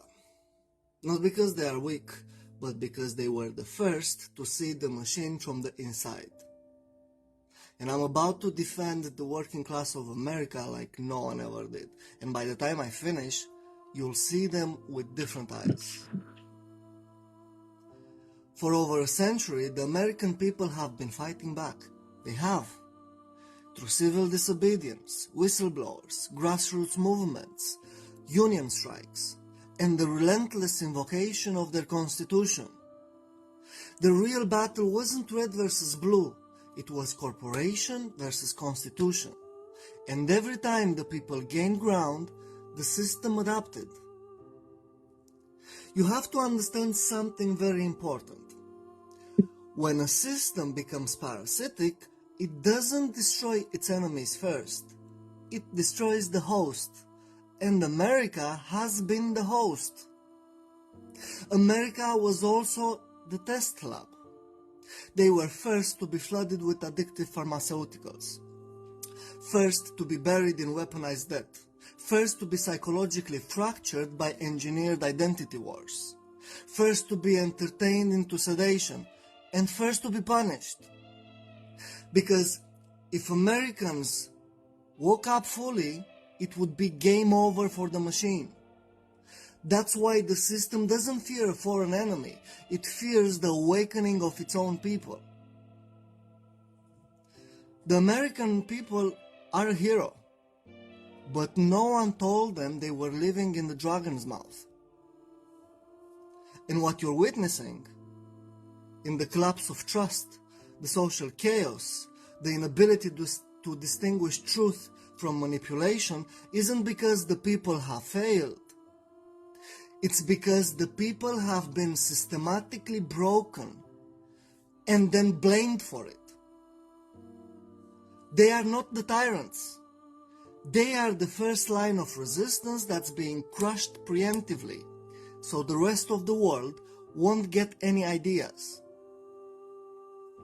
So what now? Do we abandon them? Do we mock them? Or do we finally recognize that behind the opioid crisis, the obesity, the division and the rage is a population in mourning? Mourning the death of its sovereignty, its family structures and its purpose. The question isn't whether Americans deserve to be free. The question is whether they'll remember that they were born to be. And when they do, when the host wakes up and identifies the parasite, the entire machine cracks. Poor people of America. Not because they are weak. If you have Ehlers-Danlos syndrome or you My wife is pregnant, and she believes that our baby is a miracle child because I'm infertile. But this baby defies all human logic. I'm 32 years old. My wife is 33. And when we first met, she had a strong stance against having kids. She said she doesn't want any kids. It's going to ruin our lifestyle. She wants to be able to travel, just get up and do what she wants. She wants us to be able to enjoy life, so she doesn't want kids. I can't have any kids. I had an injury in high school, a football injury to the groin, and it left me not able to have kids. Many doctors have confirmed, they have did many tests, and it was definitive that I can't have kids. So since she didn't want kids and I couldn't have any, I was on board with that. Now, I never told her about my injury, right? Well, a couple of weeks ago, I'm talking to my wife. She's hiding something, like, she don't want to talk. And I'm like, baby, what's going on? And she said, well, I know how we talked about us both not wanting kids, but I am 8 weeks pregnant. I was shocked because I'm thinking, wait, how can you be pregnant? I can't even have kids. I am in shock. And she says, baby, because she sees I'm shocked. I know we didn't want to have kids, but now that I'm pregnant, I just have this urge to want to be a mother. The kid's going to have your athletic build. Kid's going to be smart like me. They're going to be able to play so many sports. Blase, right? And I'm just wrapping my head around the fact that, how are you pregnant? You had to cheat to be pregnant. I can't get you pregnant. That's all I'm thinking. And I'm trying to play it cool, right? I don't want to accuse her of anything, right? You're pregnant. I don't want to give you any unadded stress. So I tell her, I say, maybe we should consider our options. She says she really wants to have this baby. Being pregnant has instilled in her a new feeling of motherhood. She wants to have the kid. I contemplate, and I tell her, I tell her, hey, listen, I had an accident in high school that left me unable to have kids. I had an injury to the groin, and I cannot have any children. I told her. She didn't believe me. She wanted to see the medical records. I showed her the medical records. She then said, this can't be correct. Let's do a fertility test. Both of us will take one because doctors can be wrong. This has to be wrong because I'm pregnant. So let's go do a test. Let's go do a test together. I didn't say anything. Whatever. I go through with it because I already know how the test is going to come back. It's been like that for years. I had a bunch of tests done already. But fine, right? Fine. Let's do it. We take the test. Test comes back. I have zero sperm count. I am unable to have kids the natural way. I can't have them. If I have kids, it has to be through some operations. I can't do it the normal way. Doctor lets my wife know that. Doctor tells me. My wife explodes on the doctor, saying how human science can't, solve everything. You're wrong. You mixed the test up because I haven't cheated on my husband in 4 years of marriage. You're wrong. That isn't right. We need another specialist. You are dumb. Called the doctor incompetent. Fine. Spiraling out of control, right? So, we leave. We get home. She locks herself in the bathroom. She's crying. She stays in there for 2 hours. She comes out of the bathroom. I'm like, okay, well, here it is. She's finally ready to be honest. She's finally ready to tell me what happened, how she got pregnant, all of that. She's ready to face the facts. She's ready to talk. Turns out, she was in the bathroom for 2 hours. Looking at TikToks, looking at YouTube videos, looking at testimonies of people saying how their babies were miracle, how it defied all logic, and they got pregnant. She's telling me that the doctors are wrong, that this is a miracle that goes beyond all human logic, something that we can't understand, given to us from up above. That she is pregnant by miracle. just sit there and I look at her. And I say, baby, we not even that religious. She then tells me that I have no faith. That I have no faith. She starts calling out her family members, telling them how we're having a miracle baby that defies all logic. They're calling me, congratulating me. And I don't even know how to feel. I don't even know what to sit there and even say to them. Because my wife is starting to believe her own lies. She's starting to believe the own story that she's making up. And the worst part about it, she's looking at me like I'm just some faithless, unbelieving husband. The next step is to get a DNA test. And once that's done, guess I'll have an update. My wife is pregnant. I wonder if he has an She update. believes that our baby. Ooh. Do you have any information about the different races of Ebens? Because people are saying they're being abducted by these small grays, and others say they're very helpful. You know, do you think it's the same race? I don't know that for a fact. I've never been briefed in, but I surmise they were different.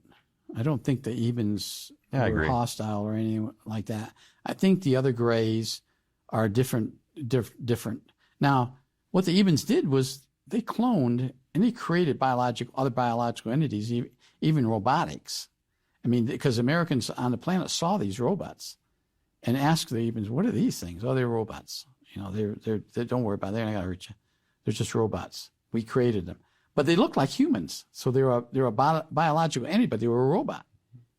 And so if they could do that, they could maybe make something else. Maybe the other grades. I don't know. That's what I think, and that's only my opinion. I don't know agree that with for a that. fact. I definitely agree with that.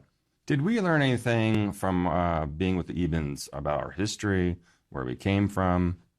That is an extremely controversial subject or question, because the Ebens told us they've been visiting Earth for approximately 2,000 years.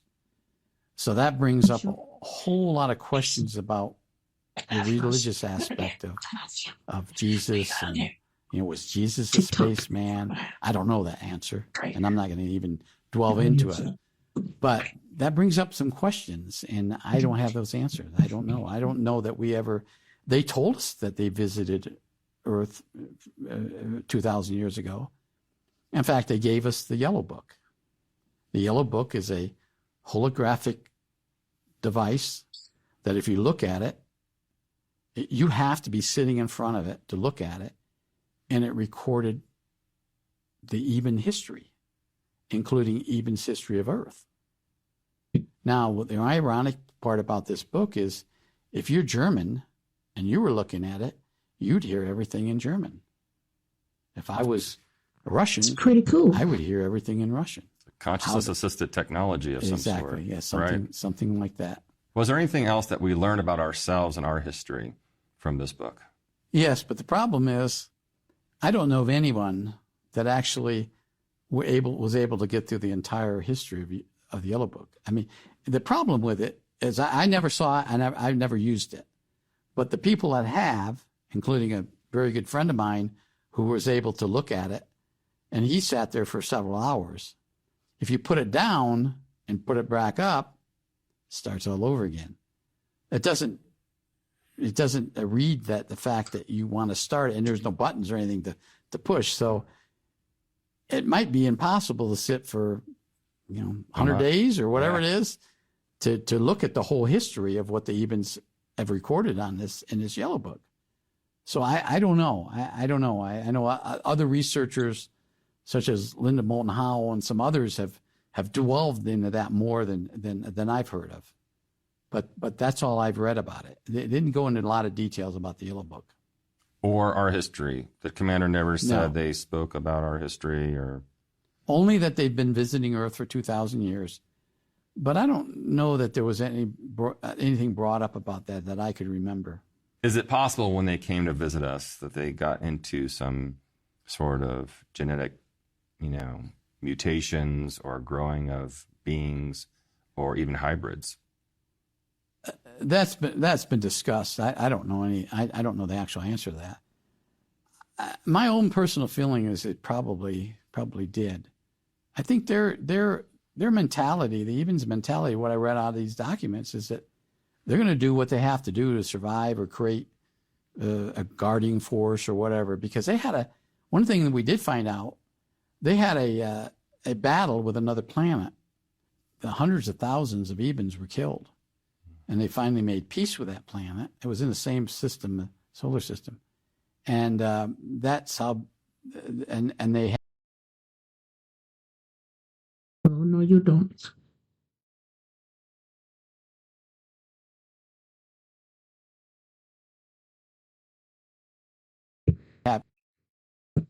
they've maintained a peace with this other planet. Now, were they Ebens too? No, they were a different race. But some of those from the other planet is what the commander is saying, that the Ebens are cloning. So they have a safeguard. They're safeguarding just in case. They're going to do what they have to do to survive. Every planet's going to do this. The problem with our planet, we have so many different races, so many different countries. Their planet, they have one race, Ebens. That's it. There's no other races on the planet. They wouldn't allow any other races on the planet. What? And they wouldn't allow crossbreeding either. That's one of the things that our scientists thought about doing, and either artificially or not. And the Ebens said, no, there's no way you're going to do that. And we accepted it. So the Ebens are going to do what they have to do to protect themselves. Protect that race. Yep.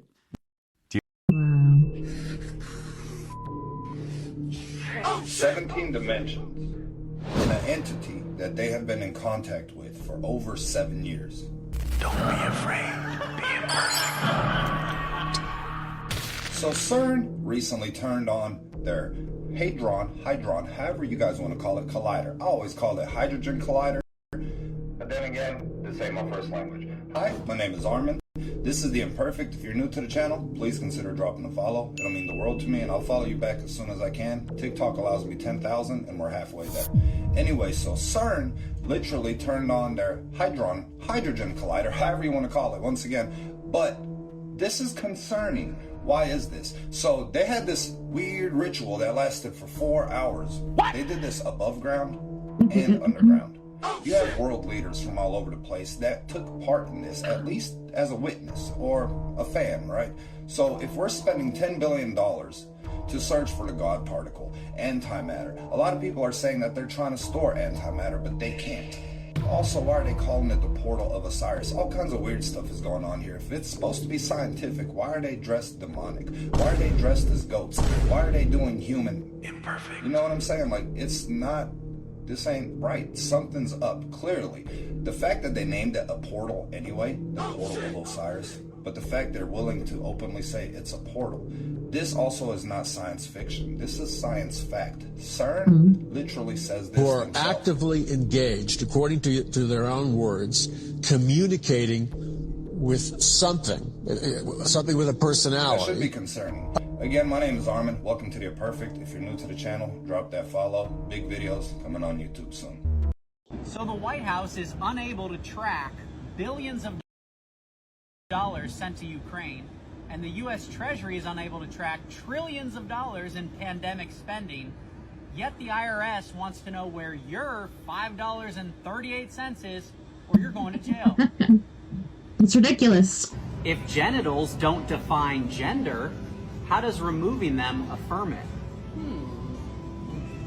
Want to stop drunk drivers from killing sober drivers? Ban sober drivers. That's how gun control works. So I can't have an opinion on abortion because I don't have a uterus, but I can be a woman without one? Got it. Why is it that if the government finds diamonds or oil in your backyard, it's government property? But if they find drugs, it's yours? That's weird. Just a quick reminder, Mother's Day is for moms, not for men in dresses. Your day is April 1st. So If you don't hurt people, you ain't gonna towards me again. Shut your ass up.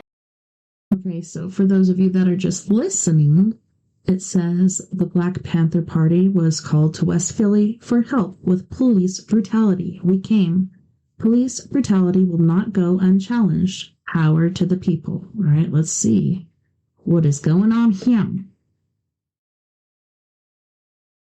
You better not step towards me again. Shut your ass up. I'm right here. Okay, take another step. Physical distance. I know. Arm's You length. right. I know Listen, the law. you I got know the I'm right right. I know I'm You got right. the right one. I know I'm right. You shouldn't have a badge on, you fucking bully. Too emotional. This is what's going on. If the people in the community are mad about what y'all doing, you should be listening to what they say and trying to fix it. Not getting in their face talking about, I wish you would, because I will. I'm not scared. Wish you would. You see how many of y'all, comrades, walk 50 feet that way. Walk 50 feet that way. Excuse me, can y'all back up just a little bit? I want to display something. I'm by myself. I'm not scared of all of y'all. Right? I'm telling you, if black people are brutalized in Philadelphia, we gonna get involved. We don't want to get involved. We want to serve the community together. We want to stop the drugs and stuff together. But you can't be on both sides of the line. So you can't be punching people or stepping on their head or laughing at them while they're having a seizure and then want somebody to be nice to you. You see what I'm saying? If I did, if my comrades did that, I'd fuck my comrade up. My comrade wouldn't be walking around next to me in a uniform. And I wouldn't care if I got fired or sued or any of that shit because I stand for it. You're supposed to stand for that. You see what I'm saying? So if you, right, but that shit right there wasn't me. I got you, but then I hear you, but what I'm saying to you is I'm telling you why. I'm telling you where this anger come from. You see what I'm saying? If police don't brutalize people in this neighborhood, we don't got to get with the police. But if we get video sent to us of that, we going to come yelling and screaming and ready to fight. Guess what? You got a right to voice your opinion. It's not funny. That's why you're a pig. See, police officers, hold on, police officers that serve the community, they cool, but when police officers laugh at people having seizures because they slammed them on the ground, that's a pig, right? When police punch you, punching you is not part of their policy. That's a pig, right? The police officer says I would dignify everyone I encounter during the commission of my ship. If they're not dignifying everybody they come encounter with, that's a pig. It says I would treat everybody with courtesy and respect. If they hop out talking like this, bald-headed bully, that's a pig. You understand what I'm saying? That man is black in the black community being a pig, right? I want y'all to know the difference. I also want you to know that you do not have to be scared of them. See what I'm saying? You don't. You don't got to be scared of them. You understand? I will get into it with them and die before I let them do anything to you, sister. You don't got to be scared of them. And more black men in this community need to get their right. I got my record expunged. I got a gun license right here.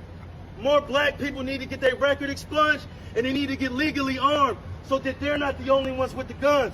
So that the punching and the slamming and the putting the foot on the head, all that shit stops. Because all three of those things happen in that camera, and they're not going to happen while I'm here. I got you. What's your name, sir? My name is Paul Birdsong. I'm the chairman of the Black Panther Party for Self-Defense. What's yours? Sorry. Listen, we're here to be peaceful. We're just here to make sure nothing goes wrong.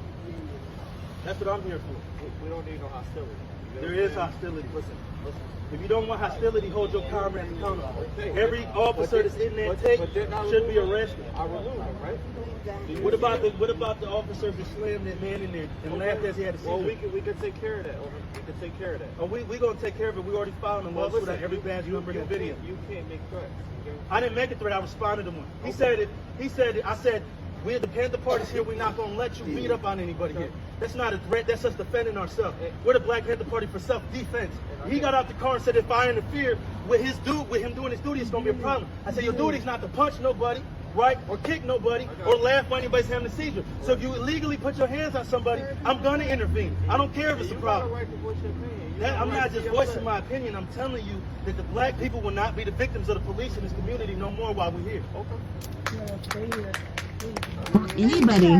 That's all I'm saying. And I'm going to recruit others around here. So when I leave, they're going to continue not being the victims. Okay. Right, all right. You hold your comrades accountable. I make sure mine do the right thing too.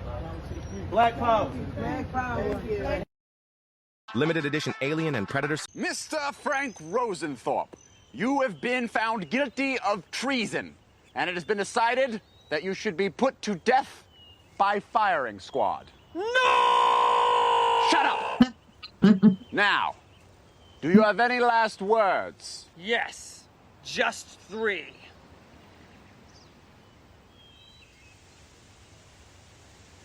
That was it. Okay, moving on. Firing squad. Each of you has been handed a rifle. In only one of these rifles is there an actual bullet. This is so that no one will know who actually fires the shot and that none of you will have to bear the weight of guilt on their conscience. Understood? Yes. All right. Now on my mark, you will aim at the criminal and fire. If you dare! Shut up! All right. Ready? Aim. Fire. Okay, nobody hit him. You have to aim, all right? Whoever has the bullet didn't hit him. Don't assume you don't have the bullet. You still need to aim. I was aiming. Well, aim better, okay? Robertson, paying attention? All right. Hey, why'd you single me out? No reason. No reason. I have the bullet, don't I? I didn't say that. I'm glad I didn't aim. I can't bear that guilt. Oh! Yep. Give me the gun back. Give me the guns back. All right. I'm shuffling the guns. Shuffling the gun. That way we don't know who has what gun. It's all going to be shuffled. All right. Here's your gun. Here's your gun. And here's your gun. It's that one. I watched it. Give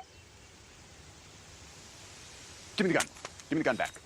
Give me the gun. All right. Don't watch this time. I'm shuffling. No one can see me. Shuffle, shuffle, shuffle. You men, free me and tie him to the post, and I shall make thee king. Shut up! All right, here's your gun, here's your gun, here's your gun. Now, don't look in there. Give me that. All right, now you have this one, and you have this one. All right. Was it the one? No, you're good. That means I probably have the one. No, it doesn't. It means either you have it or he has it. I'm not gonna aim. You have to...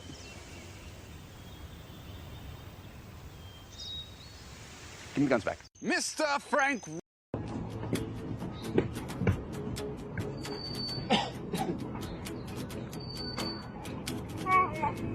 No.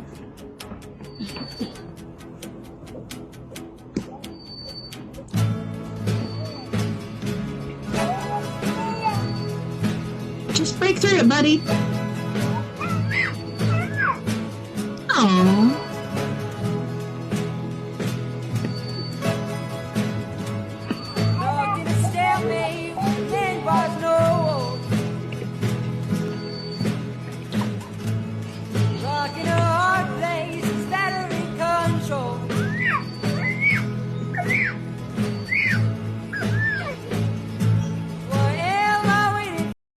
So, for those of you that are just listening, this dad has a good approach, teaching his child that no one can rely on anyone.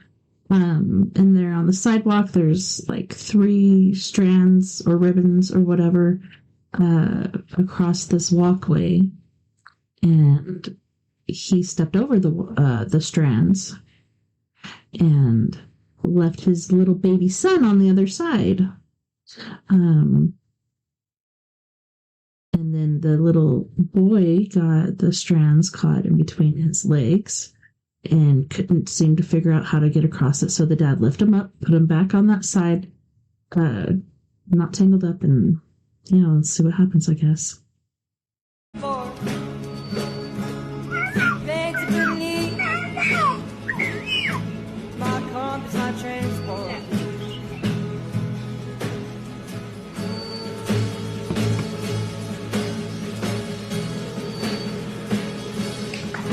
He did it! Good boy. 아프리카 수단에서 How to speak Trump. Well, Saturday. Guess I should mow the grass. Trump translation. We're going to take care of the grass. It's that time of week. A lot of people take care of the grass on Saturdays. Some people do it other days. A lot of guys don't even take care of the grass. I do. I know all about the grass. I own a lot of grass. I have the greatest grass, and I know the best type. Some people are suggesting maybe we attack it militarily. We haven't discussed that fully. We have a lot of military technology that people don't know about that could eviscerate the grass. And I don't know if you heard about this in Springfield, Ohio. They're eating the grass. The people are eating the grass, which is disgusting, disgraceful. We don't do that here. So we're going to take care of the grass. And I'll tell you what, we're going to mow America's grass again. How to speak Trump. Well, it's so funny. Saturday. Guess I should mow the grass. Trump translation. We're going to take care of the grass. What if I told you that Jesus' last words were not a cry of despair, but a direct shout out to a 1,000-year-old prophecy that everybody missed? What was it? What was it? Oh, come on, Century Stink.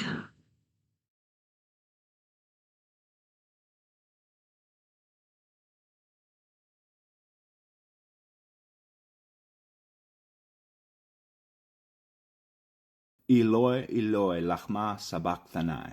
My God, why have you forsaken me? Everybody thinks that when Jesus said this, he was in agony and despair. He was literally crying out to God like, dude, why have you forsaken me? But no, it's so much more than that.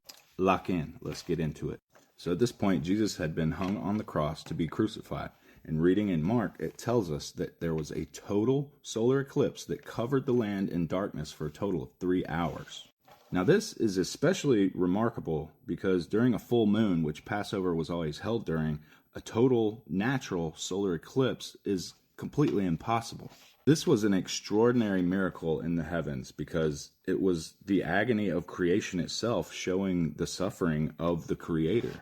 Now there's a Roman historian named Phlegon who also mentions an earthquake at the time of crucifixion. And in Mark it tells us it was total darkness from the 6th hour to the 9th hour. And in that end of the 9th hour, Jesus cries out, Eloi, Eloi, lachma sabachthani. My God, why have you forsaken me? Now this is extremely interesting because Jesus was quoting Psalm 22, a prophecy that was written by Daniel 1,000 years prior. Now the Pharisees should have noticed this because they were biblical scholars and scribes, but they just totally missed it. If you look here right at the beginning of Psalms 22, he's directly quoting it. My God, why have you forsaken me? If you keep reading through that chapter, it just gets more and more interesting. But I am a worm and not a man, scorned by mankind and despised by the people. Sound familiar?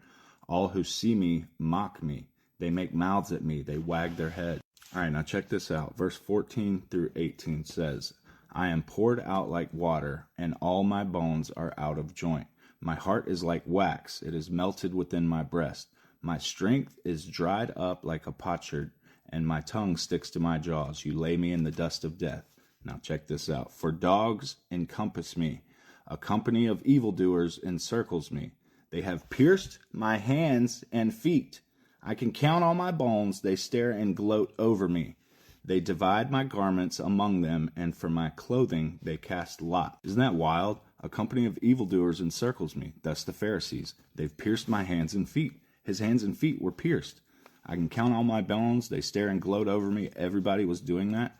And they divide my garments among them, and for my clothing they cast lots. And in Mark it tells us they were casting lots for Jesus' belongings and clothing. See here, Mark 24, and they crucified him and divided garments among them, casting lots for them, and decide what each should take.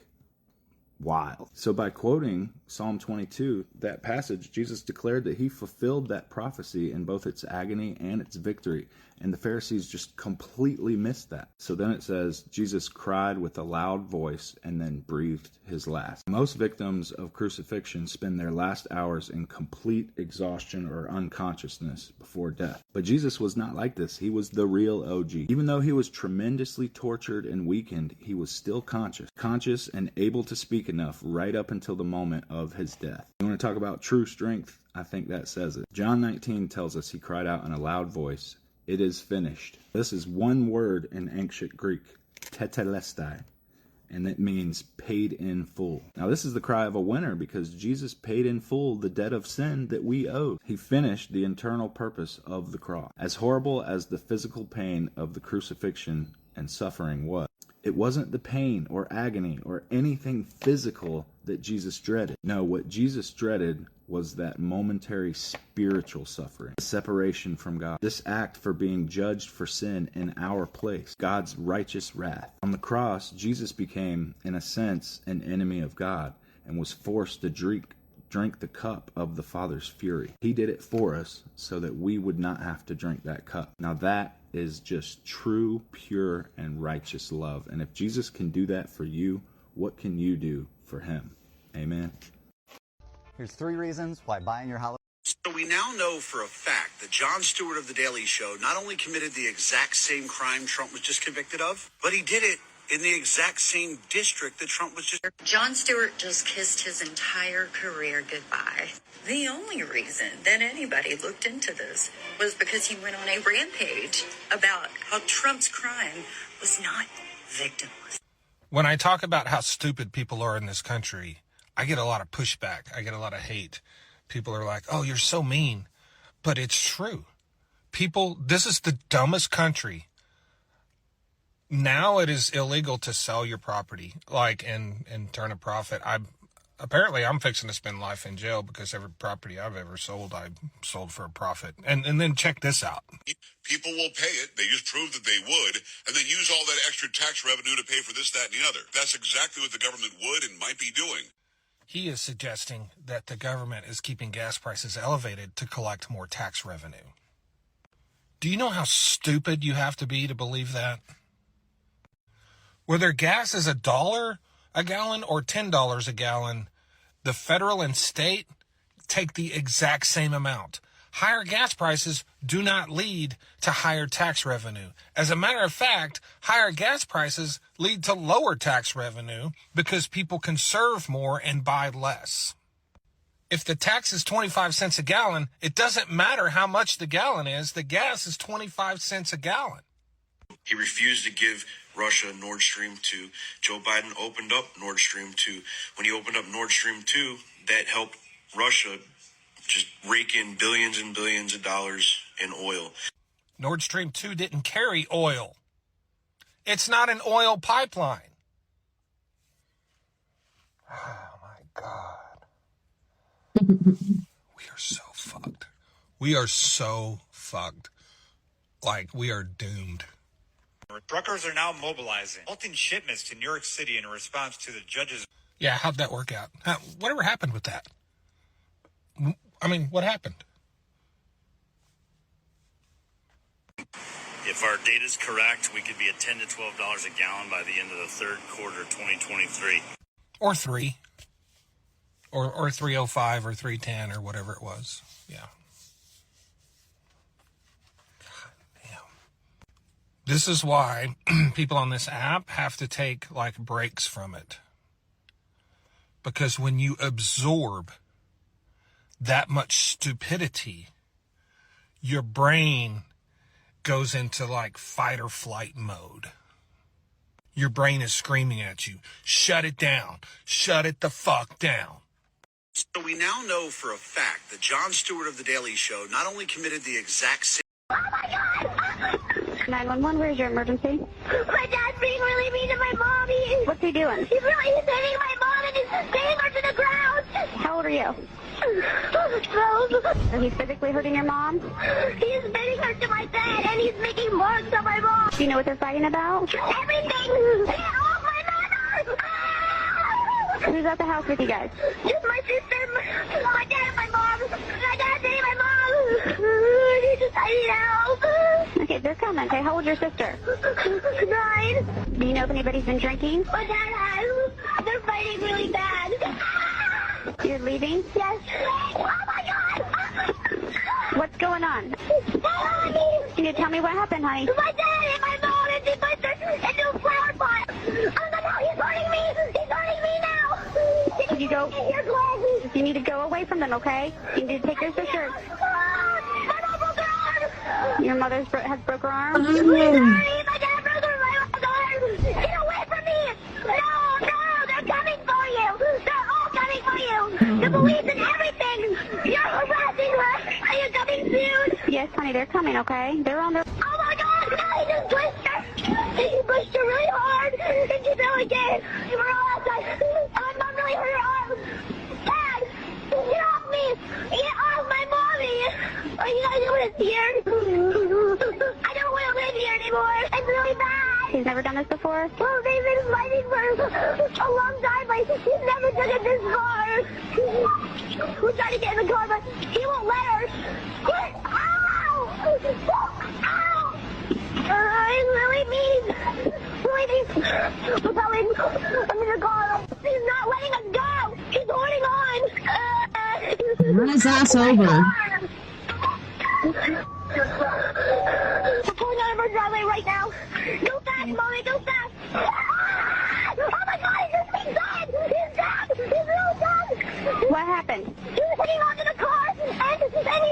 Oh my God. 911. $65 off Holy Botox shnikes. Cosmetic for elimination. That was scary. Hey, have you ever tried? Hello, my name is Amaury Rivera. I live in Puerto Rico, and back in 1988, I was working in a nightclub, and It's probably just mad because I didn't listen to that music and get copywritten. Come on, it's interesting.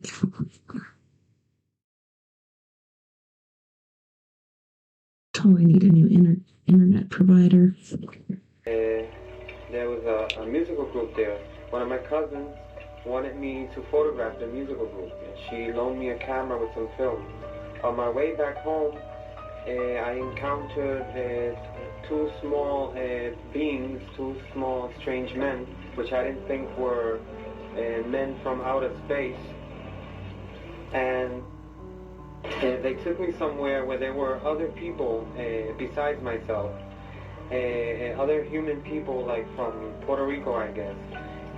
From here, another human being showed up. He claimed to be from a distant planet. He was dressed in black. He had dark skin. He had long black hair up to the shoulders. And he spoke to us with the mouth, verbally, and no telepathic speaking. He showed us various projections, which looked very real, the projections, and he informed us about a whole bunch of things that are even still incredible to me. Then they returned me to... What did this holographic projection show? The holographs were mainly, the first one that I can remember was like a short trip through space. We saw where he came from, where he said to be from. We saw his people, we saw the houses that they used. And the second one was about a meteor or rock falling to Earth in the near future, which is going to cause a lot of havoc in the world. This would fall, and it's going to fall in very near the Caribbean, Puerto Rico, and those other small islands. But it's going to affect the whole world, not just Puerto Rico. The last one is that they projected was showing us how there was only going to be one government on the planet Earth. They'll be living on some sort of artificial island that's going to be floating in the middle of a dark, black, dirty sea. And then this man returns me to my car again and left me somewhere different from where the whole ordeal had started. Apparently, they took me with car and all. After this, at this given time, I heard some jets in the sky, and I still had my cousin's camera, and I took the pictures, 4 of which I'm making public nowadays. Wow. So the jets followed the UFO? Yes, it was. They seemed to be surveilling it. I only got to capture just one of the jets in the photograph, but there were 3 of them. Or maybe I got in one of the photos one, and in the second or third I got one of the other ones, because they would go around it very far away, and while this one was closer, and turn, very far, very far. And by the time this one was coming back, another one was turning over there. There was always one or the other close to the object, to the UFO. Hello, my name. Wow. All right. Well, on that note, boys and girls, we are going to our second music break. And on this music break, we have once again Miss Tamara Bubble with I'm It, Natural Born Winner. Then we have Griff from Toronto, Canada with Let Freedom Ring and Zoo. And then we have Prime Example, which is a band that has our friend Quest Nation on it. He's one of the band members, and this is featuring Miss Carolyn Giles with Dancing Machine. You guys don't go anywhere. We'll be right back after this music break.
here's the scoop. You can still be a slave, you're a whip and loop.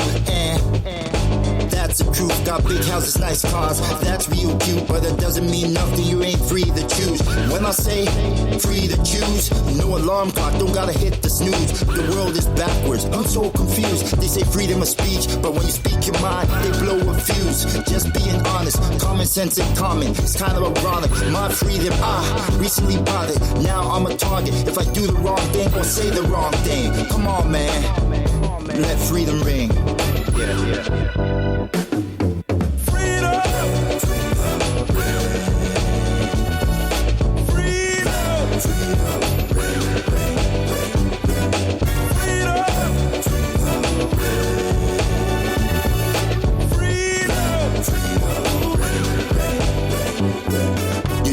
mistakes become divided states. The world is filled with all kinds of shades, and still resegregate. Parents separate from the children, that's not okay. We should be free to laugh and play. Do it now, before you pass away.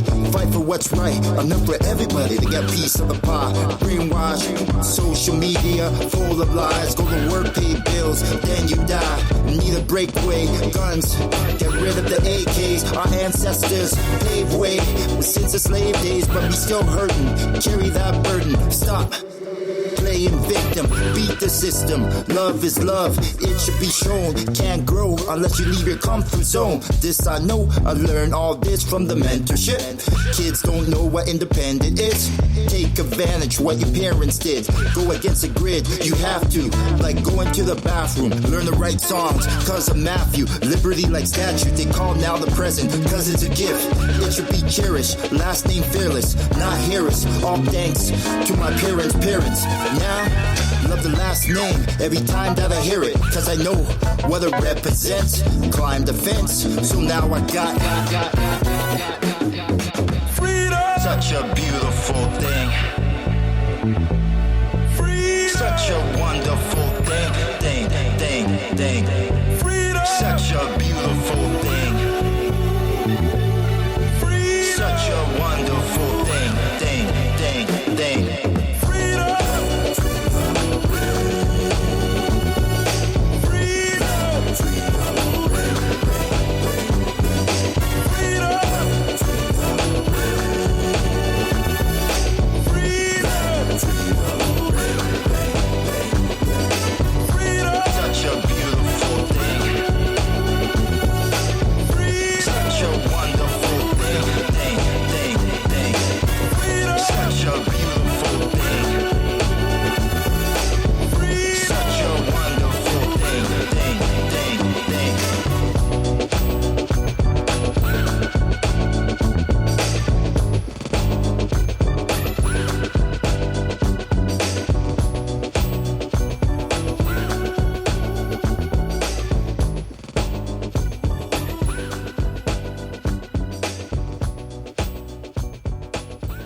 Just make hits. You won't do all that posting naked pics for likes, and I ain't make this up. I can't fake this. Seeing it, loving it, feeling it, breathing it. Saying it, doing it, running it, barely.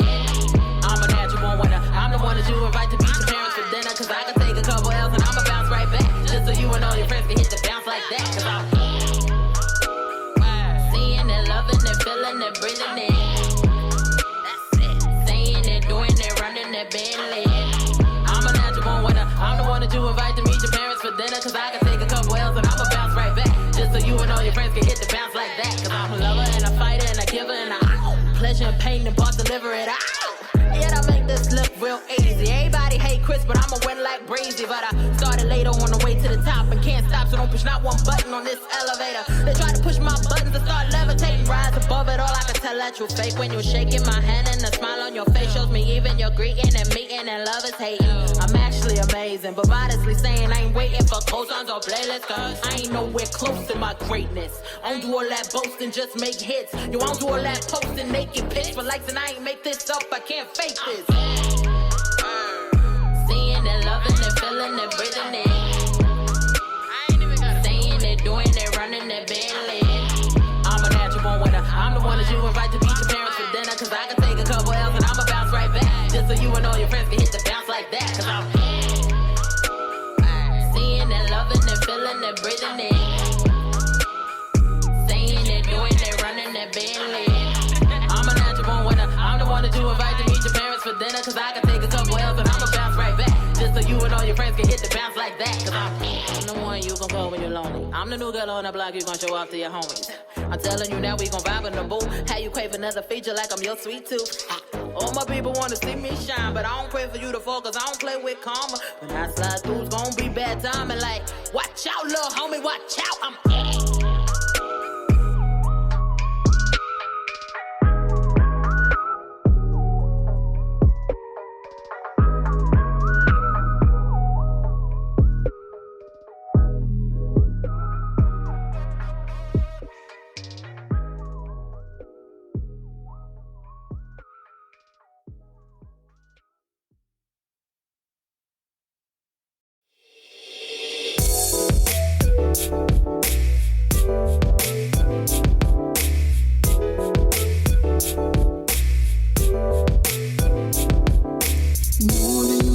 but you can't leave. Know that you're mad, but you can't leave. Know that you're mad, but you can't leave. You can't leave. You're right where you wanna be. That is right here with me. You're right where you wanna be. Right with me. You can be anything you want, if that's what you really want. You can be anything you want.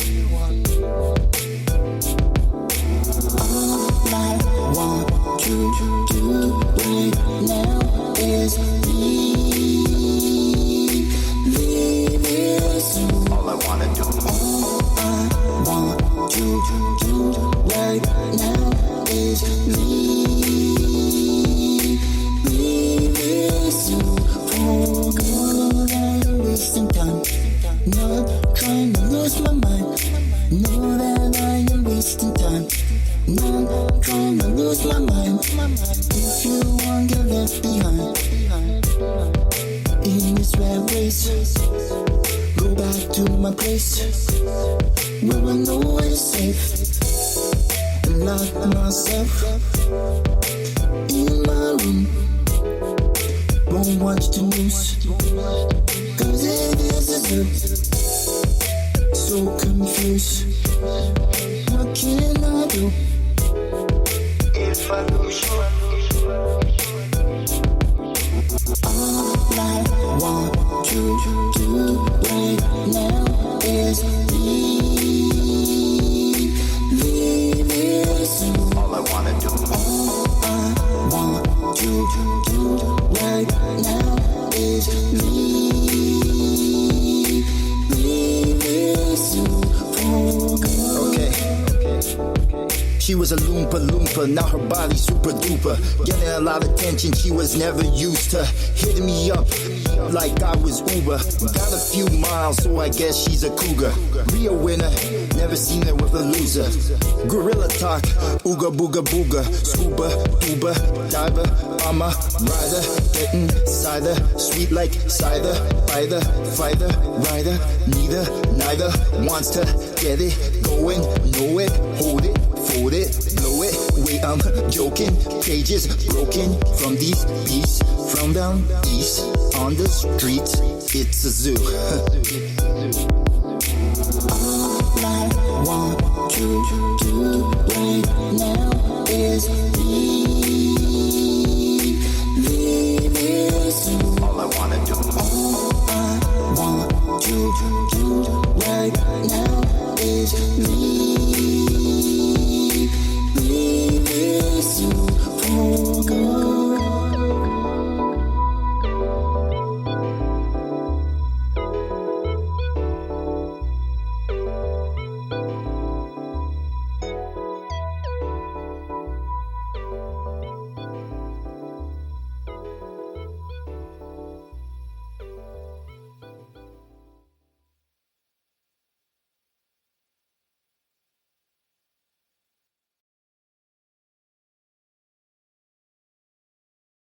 So traditional science suggests that...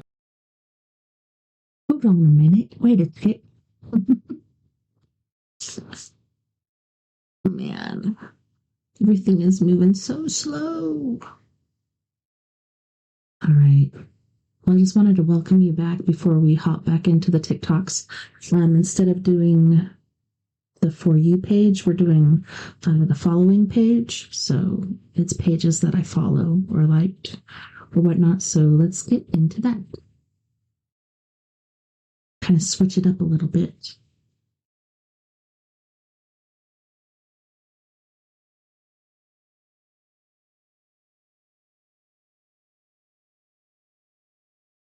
The temperature, on Venus is around 800 degrees. I mean, how would you survive there? I went to the surface, and the surface is absolutely livable. So about 85, very balmy, very pleasant temperature at the equatorial area. Mm-hmm. So not the high temperatures that, supposed probes or disinformation campaigns or whatever's going on out there as far as like life on different planets and the moon. Right. There's life on every single planet. So there's life on Venus. We came into their atmosphere. I remember there being clouds and cover, and then eventually when we broke free from the clouds. The surface was clear. There were forests, there were animals and structures that were on the surface around the equatorial level. Sorry, guys, I'm trying to figure out how to move this about.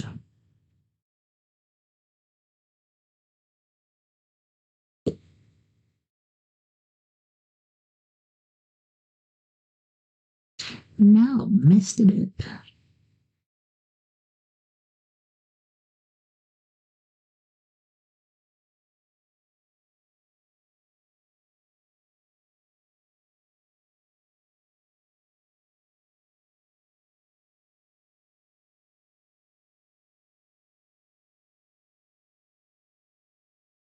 I shouldn't have touched it. But I had to switch things up. Turn off my Wi-Fi on my phone. Congress.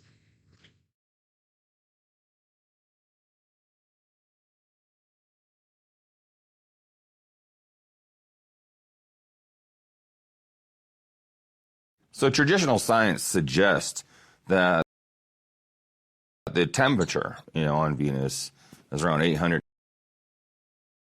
degrees. I mean, how would you survive there? I went to the surface, and the surface is absolutely livable. So about 85, very balmy, very pleasant temperature at the equatorial area. Mm-hmm. So not the high temperatures that, supposed probes or disinformation campaigns or whatever's going on out there as far as like life on different planets and the moon. Right. There's life on every single planet. So there's life on Venus. We came into their atmosphere.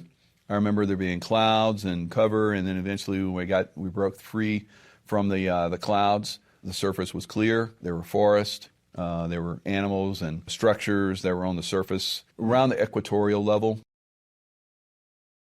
Is where I came in. There's probably about 15 or so of us that got out that did the training there with the Venusians, the love training that I talked about. All right. That was quite an experience because we've heard that Venus was too hot to have life, and here we are landing on Venus, and there is life.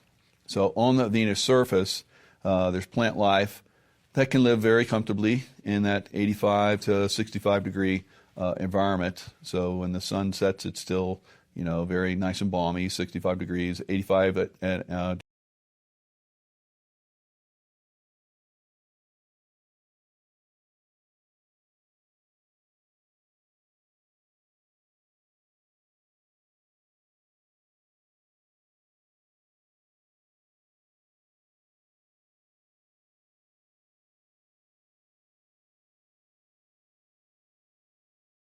Very, very frustrating.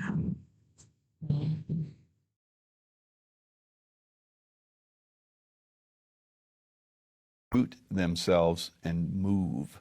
Yeah. So these old growth forests could actually get up and move around. You could communicate with them. Not like we're talking, but it was telepathic communication like I've learned It was very valuable, not only the plant life but also the animal life. I saw like a bear lion. So the lion was on all fours, but it had a bare head. So the body of a lion with a bare head. I don't know why that stands out to me, but I think it was like because one of those followed me around. I just remember it was like a little pet. The animals there are not a threat. So there's no threat from the animals, the wildlife, everything. Were there any lakes or streams or oceans? So I don't remember any lakes or streams. I just remember that little area that I came out on. I remember mountains. I remember snow on the mountains. So this hot temperature thing is like, I don't know. So there was snow on the mountains, and where I was nice above me. So from there, I went underground. So the underground cities in Venus are unlike anywhere else in the cosmos that I've known. They're actually exquisite. And the people there are beautiful people. The way they have refined themselves through the love vibration translates into their physicality. So it's quite stunning. When you make eye contact with them, it's just like a love vibrational dump that you can't imagine. I was very primitive at the time, still a very hard, angry warrior, but they were able to, train that out of me, like we talked about earlier in other programs. How long were you there, Mike? 6 months. So during that 6 month time frame, it was enough for me to, overcome my fears. I remember moving from one Venetian city to another. So they have many cities underground, and moving to different ones and learning different techniques for connecting with the love meditations underground. Now you talk about streams, beautiful rivers, unbelievable.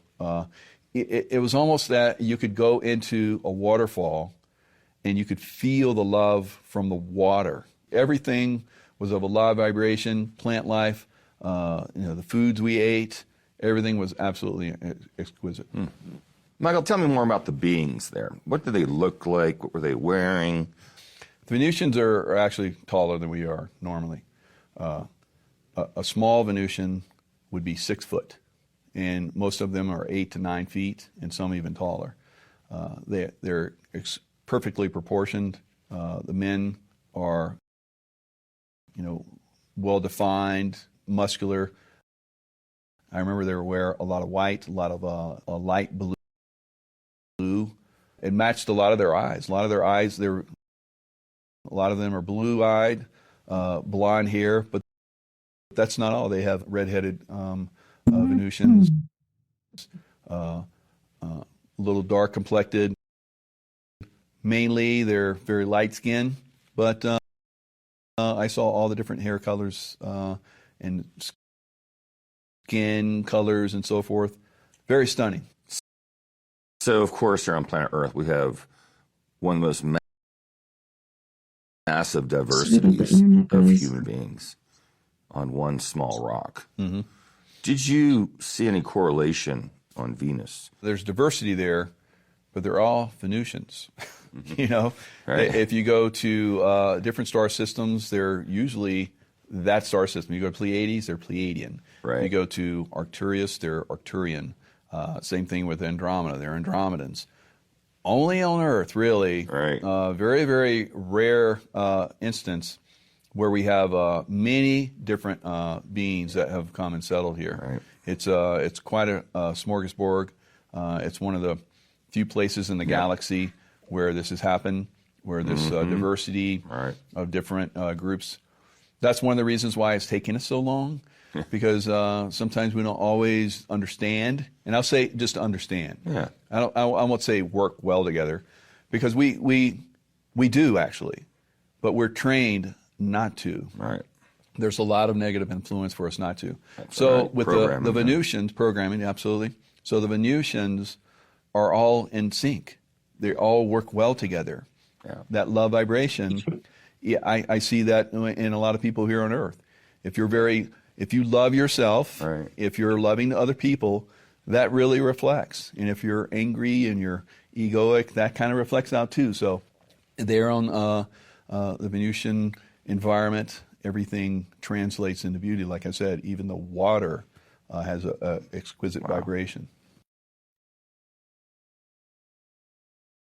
Didn't he just say that he didn't remember any water?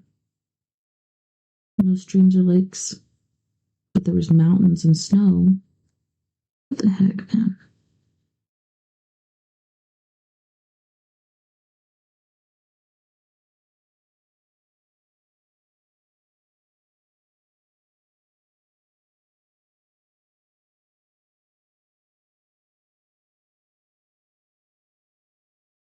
Oh, gosh. In Florida. And essentially he based this on the fact that even now it's extremely hard to get insurance and coverage for homes in Florida. I live in Florida, and it's super expensive just because the storms have gotten bad, the flooding's gotten bad, the cost of homes is so high. If they had to replace a home, it's incredibly high. Everything's so high, and the risk of flooding and everything is higher. And he said basically we're going to have these like super storms, and that's going to make it so much worse. And then with the flooding, he thinks basically everything from like Fort Myers down, which includes, obviously all of Miami and everything, will be underwater, and those people have to migrate somewhere. And they're not going to migrate to other parts of Florida because Florida is going to have this systemic collapse in the housing industry, the real estate industry, because of the fact that, the homes are uninsurable, and it's not going to make sense to live there anymore. So the people, as their homes get wiped out, they're not going to rebuild, they're going to move. And a lot of times they can't rebuild because the area is going to be literally underwater. This is all according to the data, not me. Don't yell at me. I live in Florida. I'm not like wanting this to happen, but this is what his data shows him. So that's migration one. And it's not just Florida. He talks about California. He talks about the Northeast. I mean, look where New York City is, guys. I mean, you could throw a rock and hit the ocean. You're talking about some of the most concentrated population centers in all of the country are right on the water. So that's not good. So there's going to be a migration inward from the coastal areas.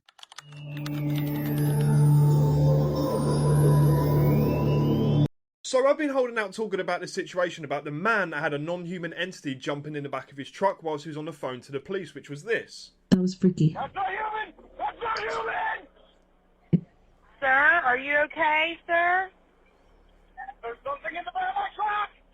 Horrendous, yes. So he's just had a face-to-face interview with the Carolina Case Files on YouTube, right? And not gonna lie, hearing his kind of side of the story, his emotion, and the reaction from the dude interviewing him as well. Guys, you got to check this out. Listen to this. Finally, I get a chance to meet you. I got to tell you, obviously we're not going to share your name or your face. Totally understand that. But after talking with you, clearly your voice is the voice that's on that 911 call. So. Trip. I was coming up from Florida to visit my family. When I was driving up here to where the incident occurred by the battlefield, I couldn't see the moon, stars, nothing, just barely the road through my headlights. I had just started the curve, and I was about a third of the way through it, and I look over into the ditch on my right because I caught a quick glimpse of something, and as I take a further look, it looks like there's I'd say probably a 30-something-year-old man standing in that ditch wearing what looks like an old Civil War uniform, just covered head to toe in blood. And the uniform was torn as well. That threw me off because I didn't expect to see it at like 1, 2, 3 o'clock in the morning. Well, I'm calling 911 after I see him to report that because for all I know, it could have just been a normal guy that was injured and needed needed emergency help. It looked like what had happened is he hit his head on something. Okay. And the blood was just pooling down over his face and torso. Okay. And well, as I was calling, everything seemed perfectly normal. Just quick phone call to 911, let them know, hey, there's a guy out here, and try to find somewhere safe to park so that way I can take them to him. Well, as you know from the 911 call, right as soon as I reported that, I already had my window up at that point. All of a sudden, I heard a massive bang on my truck, and my truck bounced down from the rear, like I was pulling a heavy trailer and I hit a pothole. Wow. And so I'm sitting there going, what the hell was that? Which I'm pretty sure you heard me yell, what the hell? I turned on my bed light, and I looked in my rearview mirror, and all I saw was this white, like snow white face right up against my rear windshield. Like it was looking into my truck, trying to see what it could see. It had shallow, sunken eyes. It had no nose. Just think if you took skin and put it on a human skull and stretched it thin. Couldn't see any ears, just that. And immediately, I just started screaming. I didn't realize until afterwards that I had said that's not human on the call, because it was just the first thing I started screaming, because I was terrified. I didn't have my firearm with me, nothing. All I had was a wood splitting axe. So that's all I had. Well, I'm doing in between like 55, 60 miles an hour when this happens, and I just stomped on the gas for a second. When I looked at the speedometer before I slammed on my brakes, I was doing maybe 80. And I slammed on those brakes with all my might, and I went from like 80 miles an hour down to like 35 in just like a couple of seconds. And all I see is this super scrawny long body just fly over my truck in a ball rolling. And as I then swerve to the left and get back in the travel lane, and I floor it. And as I'm swerving to the left, I see it stand up, and it is easily taller than that truck. No way. I'm 5'10". The truck is about 2 inches taller than I am. And this thing was easily like maybe 7 feet. Wow. And as I pass it, I look in my mirror and I see it bolt to the left into the woods, and it looked like I don't even know what the hell, because it looked like somebody took a normal human and stretched them out, starting with the limbs. Wow. It like abnormally long legs and arms, and it just took off into the woods. And I just said, nope, I'm out of here. I'm not staying to figure out what this is. And there's a gas station all the way at the corner where the highway intersects. And I pulled into that gas station. I was doing like 90 all the way to that gas station, because that was the only place with any light that I saw. Right. And I just stopped in that parking lot and waited like 10, 15 minutes for state troopers to show up. Well, next thing I know, the state troopers show up at the gas station, and I'm just staring back at that road to make sure that it's not coming back. Right. So I tell them what happened.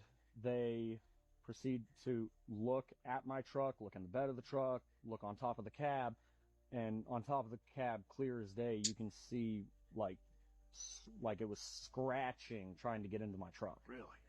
Or when it initially hit, another way to look at it is when it hit the back of the truck and landed in the bed, like it had latched onto the hood for a second and scraped trying to balance itself. Yeah. And you could see that clear as day. I mean, there was a couple of scratches from like squirrels and tree branches, but those stuck out because it looked like it had landed like this and just ripped backwards. And well, they asked me to take them approximately where it happened. And I mean, when it's the middle of the night and you're going the opposite direction of where you just came, your sense of direction's a little off. Right. So I took them back to approximately where I believe it was. I remember pretty much everything just in that one moment. I looked at the truck the next morning. Sure enough, scratch marks are right there on the roof of the truck. What were the reaction of the law enforcement officers that showed up. The law enforcement officers, when they showed up, they were skeptical. Although now they might not be as much, but at the time, the troopers especially seemed skeptical. Parks and Wildlife, when they flew the drone, they seemed more curious than anything, and EMS was more like, okay, are you okay? And they went and looked for the other guy and couldn't find him. Want to go back? I don't have to find him. I don't blame you at all. I don't blame you. I still refuse to drive through that area at night because I don't know what I... Mate, I'm not going to lie. That is horrendous. And fair play to the dude, man. One of the things I often tell people is do not play with a Ouija board. Because Seriously. Ouija boards are essentially a doorway. And when you open that door, anything can come through. You know, it's almost like setting up this beacon up in the air, and you are inviting everything to come into your life. Now, I heard this story. There was this young boy named Colton. And Colton and his buddies decided they were going to play with a Ouija board one night. And, you know, they had fun. They didn't know how this pendulum was moving by itself. And, you know, it kind of thrilled them and everything. But they didn't think anything of it. So Colton, he takes the Ouija board and he puts it in his closet. Later that night, when he's sleeping, he starts hearing like a banging sound in his closet. And all of a sudden, when he jumps up out of bed, he looks over at his closet and the door slowly opens. No. And he gets up and like looks in the closet. There's no one in there. So he's like, you know, that's kind of weird, but he kind of shakes it off, right? The next night when he's in his bedroom once again, right? He's laying down in his bed. He can't sleep. All of a sudden he hears this banging sound again coming from the closet, and the closet door opens by itself. The next morning when he wakes up, he finds the Ouija board is sitting on his bed. So he thinks, you know what? I am done with this Ouija board. Like, I shouldn't have messed with it. I'm done with this. So he takes it out back and he starts a fire and he starts trying to burn this Ouija board. As he's burning this thing and it's on fire, he hears just disembodied voices. He hears screams and he thinks, okay, you know, this thing is just ashes now. Everything's fine. Well, it was for a couple weeks, like nothing happened. Until one night he wakes up and he said he just felt like the air was like very thick. And he had his bedroom door open at the time. Well, all of a sudden his bedroom door slams shut and his bed just starts shaking violently. And he said, you know, it felt like there was an earthquake. He jumps out of bed and stuff on his shelf just starts flying at him across the room. And so he, you know, is running to the door, trying to get the door open, but something like is holding it shut. He starts screaming, you know, for his parents. And when his parents come, the door unlocks. He opens the door and he tells his parents, you know, what had happened. They don't believe him. So he said, you know, things just kept getting significantly worse. And every night he was just like tormented by something. And he said, you know, about 6-7 months into this happening, right, this thing tormenting him, he goes over to his grandma's house one day. And when he walks into his grandma's house and stuff, he starts talking to her and he looks over on a shelf. She has a Ouija board on the shelf. And he's like, wait a second, that is the Ouija board that I burned in the fire, the box and everything. And he goes, Grandma, where did you get that? Do you know what that is? And she goes, oh, no, honey, someone left a board game on my front door. And so I brought it in, but I couldn't figure out how to play it. And he said, give me that. And he grabbed it and he takes off running with it, right? So he takes it out into the woods. He buries this thing. And he thinks, okay, maybe this is the end of it. And once again, you know, same thing. Every night, just stuff is happening. Stuff's flying across the room. His bed is shaking, you know. He starts waking up with scratches all over his body. He starts smelling a very foul sulfur smell in his room.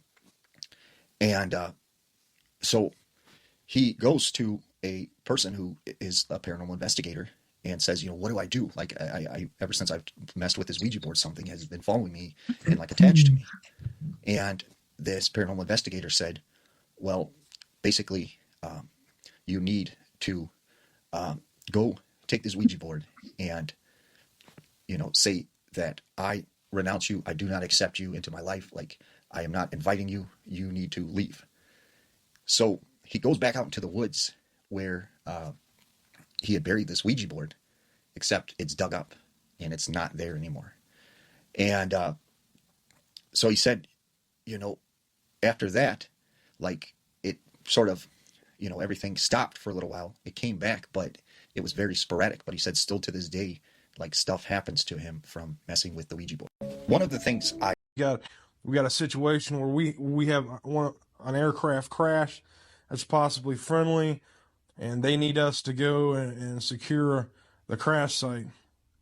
And we're like, fine. So this is late at night. I know about 11 or 12 at night. And I was on guard duty that night, so I was already up. And it was my shift. We have 12-hour shifts, 12 on, 12 off, and where we rotate our section. So we all went out that night. We got up, 3 or 4 in the morning and headed out in Humvees. We had about 5 or 6 Hummers, and we drove to where we needed to go. And then from there, we had to hump through the bush. I wonder if this is where the video of helicopters transporting that egg-shaped UFO came from, or if that was newer footage of the same sort of craft.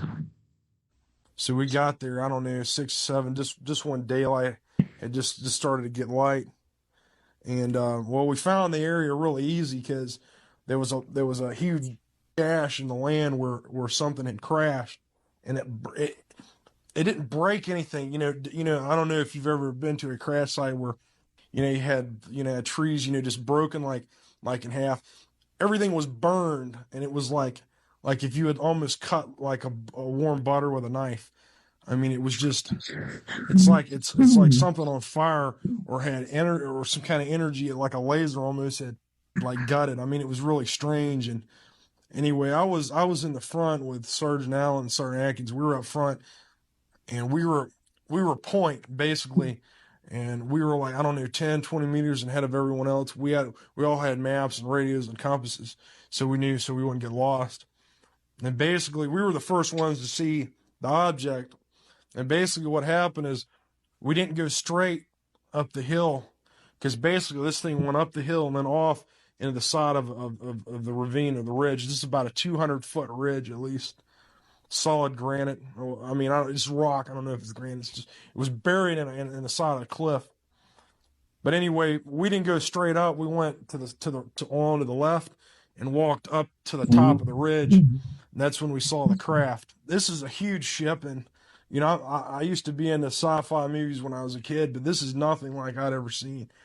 And when I first saw it, I was scared. It scared the heck out of me. I didn't know what to do, and it was just it was really confusing. So we all climbed down, and it was buried for about a 45-degree angle and into the side of the side of the cliff there, the ridge.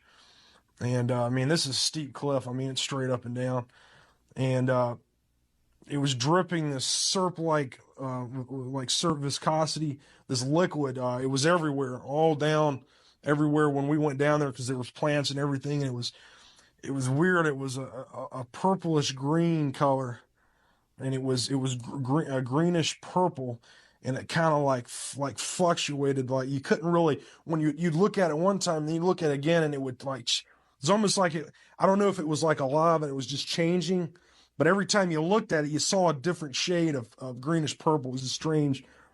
There was one light on it that slowly went around, and the machine, I could hear it.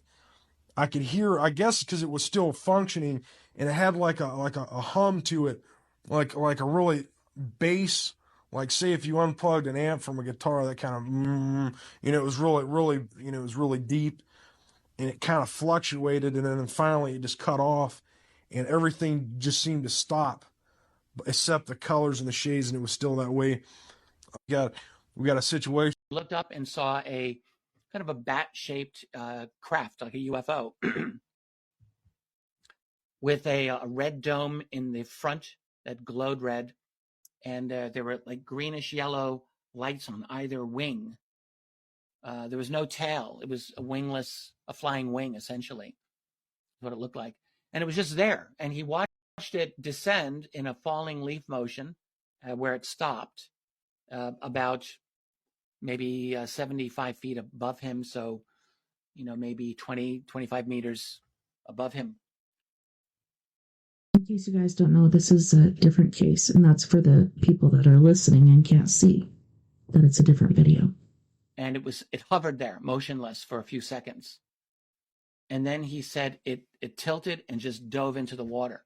And he gasped, and he just stood there waiting for it to come back out, which it never did. And it's an incredible thing. So he waited 14 years until 1966 when he wrote a long handwritten letter to the organization NICAP, which was quite active at that time. And he just said, look, this just happened to me 14 years ago. This is my experience. I don't really know what you're going to do with this, but I just thought you should know. And the letter just sat there for years. I don't think NICAP did anything with this case, frankly, until Carl Feit found it in the files, and he put it up on his website, which is how I was able to find it. And it's just like these types of cases. I'm sure Eldon White is no longer with us, and his case can't even be classified as forgotten because I think it was never really known. I don't think anyone really knew about it. So I had my illustrator, Alan Levine. He did a really nice illustration of it, which went into the book. And this is what I mean. I really wanted instances like that not to be lost, because I have no doubt, there's not a doubt in my mind that the moment Eldon White is looking at that craft as it dives into the ocean had to probably be the most extraordinary moment of his life, bar none. I don't care what else happened. And so I didn't want it to be lost. There's so many cases that are just like that, where you've got one or two people or a group of people experiencing some extraordinary thing. There's one, I think it's going to be in the second volume, from the late 70s near Big Sur, California. A man and a woman are at the coast, like getting kind of late. They're just having fun. And they see this triangular craft. And I'm trying to remember if it came out of the water. I think it did. Oh, no. They see this triangular craft. It's not in the water. They see it low above the water, and it drops two golden orange orbs into the water. That's just crazy. So you're at off the California coast there. A black triangle drops two orange glowing basketballs essentially into the water. And the man was so excited. He runs to the water ahead of his girlfriend, and he's screaming at the triangular craft, "Take me with you." And the craft just takes off like a bat, like just bat out of hell, super fast. And it left this kind of glowing trail. But what I'm curious about is, what were those orange orbs that were dropped into the water? That was a case, I think, that was investigated by MUFON. But again, even though it got a MUFON investigation, it's like, what happens with it? It gets a brief investigation, and then you're done with it. And the world never even knows about it. Indeed. You mentioned there your illustrator, Alan Levine. What made you decide to kind of portray these stories via images? And also you've put maps in there as well. Can you just tell us about why you wanted to do that? Well, mention Alan first. So Alan is someone that I've gotten to know over the last several years. He's a wonderful man. He was an investigator back in the 70s with the organization APRO under James and Cora Lorenzen, and he got to know them very well. He was very close with them. So he knows the field very well. He's a wonderful illustrator. He's worked, that was one of his professions for many years, and I knew he would be good, and he was very, very enthusiastic about the project, so it was a natural fit. I'd been wanting to have these cases illustrated. I was really certain that I'd wanted that done. My original thought was to have kind of simple but high contrast black and white illustrations. Alan had a much more high level idea, I must say. And he just went all out and made full color, beautiful illustrations, and they're incredible. As far as with the maps, I'm well aware. You could talk to someone about where this or that particular case happened, but it's not obvious that everyone's going to have a clear mental picture of where they looked up and saw a kind of a bat-shaped craft, like a UFO. Be honest, who do you call when you are at your lowest? Nobody. I'm a man. No one cares. Yo, if I disappear, like, who cares? Nobody cares, man. Where do you see yourself in 5 years? Point number 3? Bed. I want to cry all the time. My eyes just won't let me. Are you honestly happy?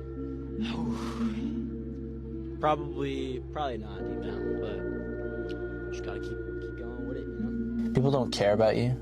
If you're a little weird or you're a little awkward, people fucking hate you. They don't want to be around you. And they don't care about any of your issues or how you feel whatsoever. I'm like really alone. Like I'm really fucking lonely. And one day, you're gonna look around and you're gonna realize that everybody loves you, but nobody likes you. And that is the loneliest feeling in the world.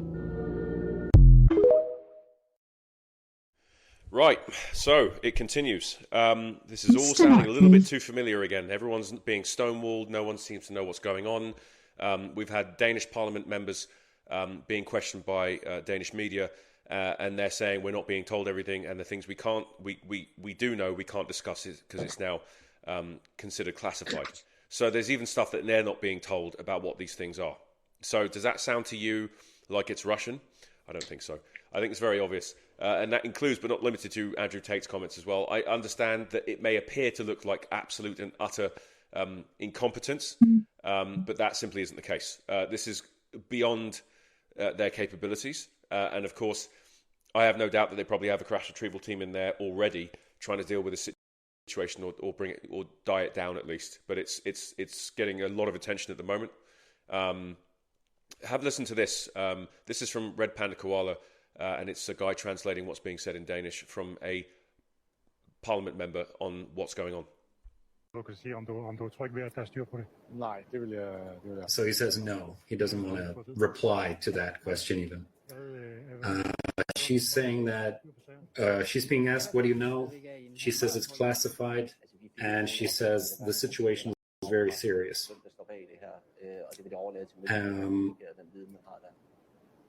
Yeah, and he says they're not getting any replies as to what they really want to know as politicians. So they don't seem to have the security clearance to be told very much, and the stuff they're being told is still classified. So they're kind of in a bind. Wow, really concerning stuff. I don't know. I mean, if it was Russia, I feel like they would tell them. No, or maybe not.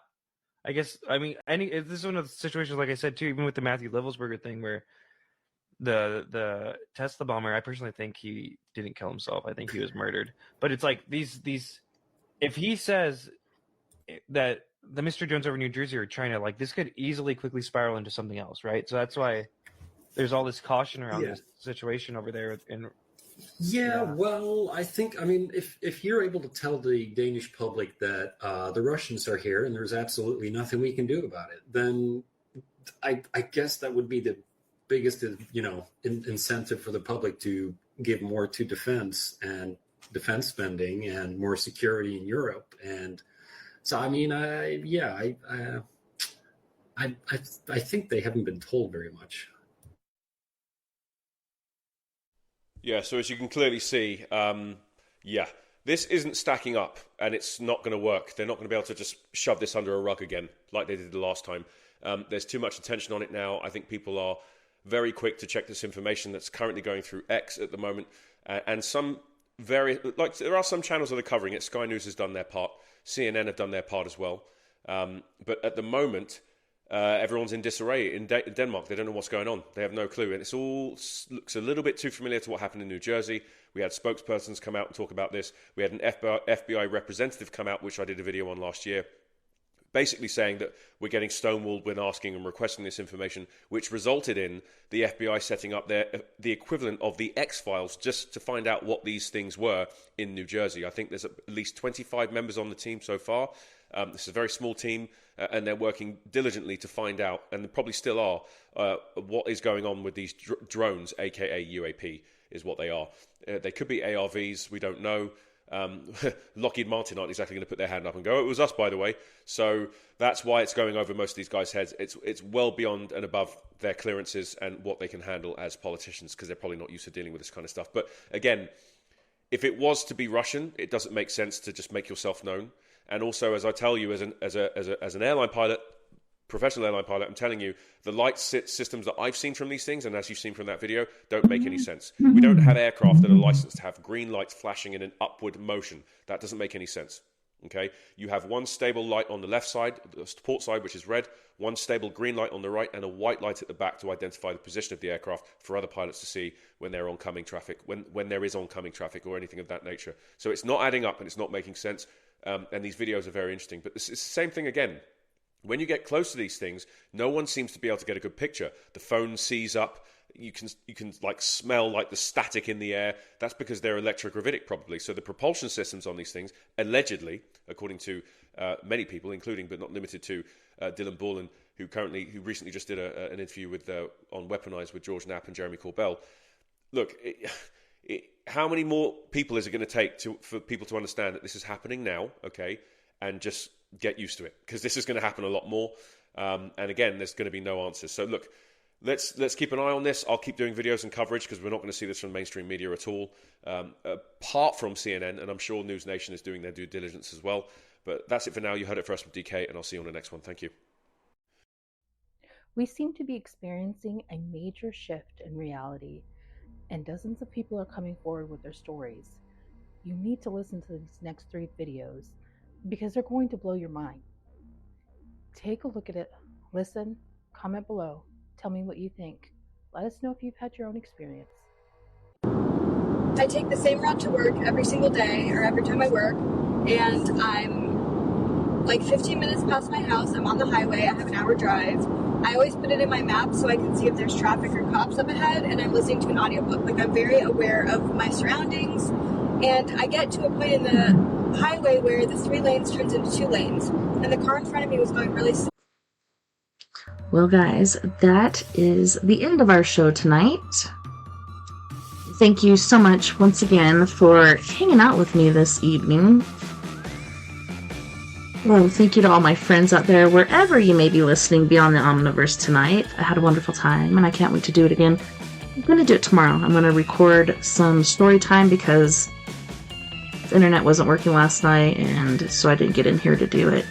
But I'm going to get that done for you guys. Don't forget, you guys, we're all in this together. Together we can make the world a bit better, and together, my friends, we are Paradox Media, because without you, there is no us. Please, if you have the means, the ability, or initiative, if you believe in what I'm doing here, or just enjoy hanging out with me on the airwaves, sling or fling some green my way, if you can. It would really help me keep this mothership afloat. Places you can donate are by mail, P.O. Box 663, Bayfield, Colorado 81122, Cash App, $, TessaTNT, PayPal at TessaTNT, and then Venmo at Tessa-Thomas-Peterson. Nighty night, love and light, guys. Take care of my yous, and I will see you back here, same crazy time, same crazy place.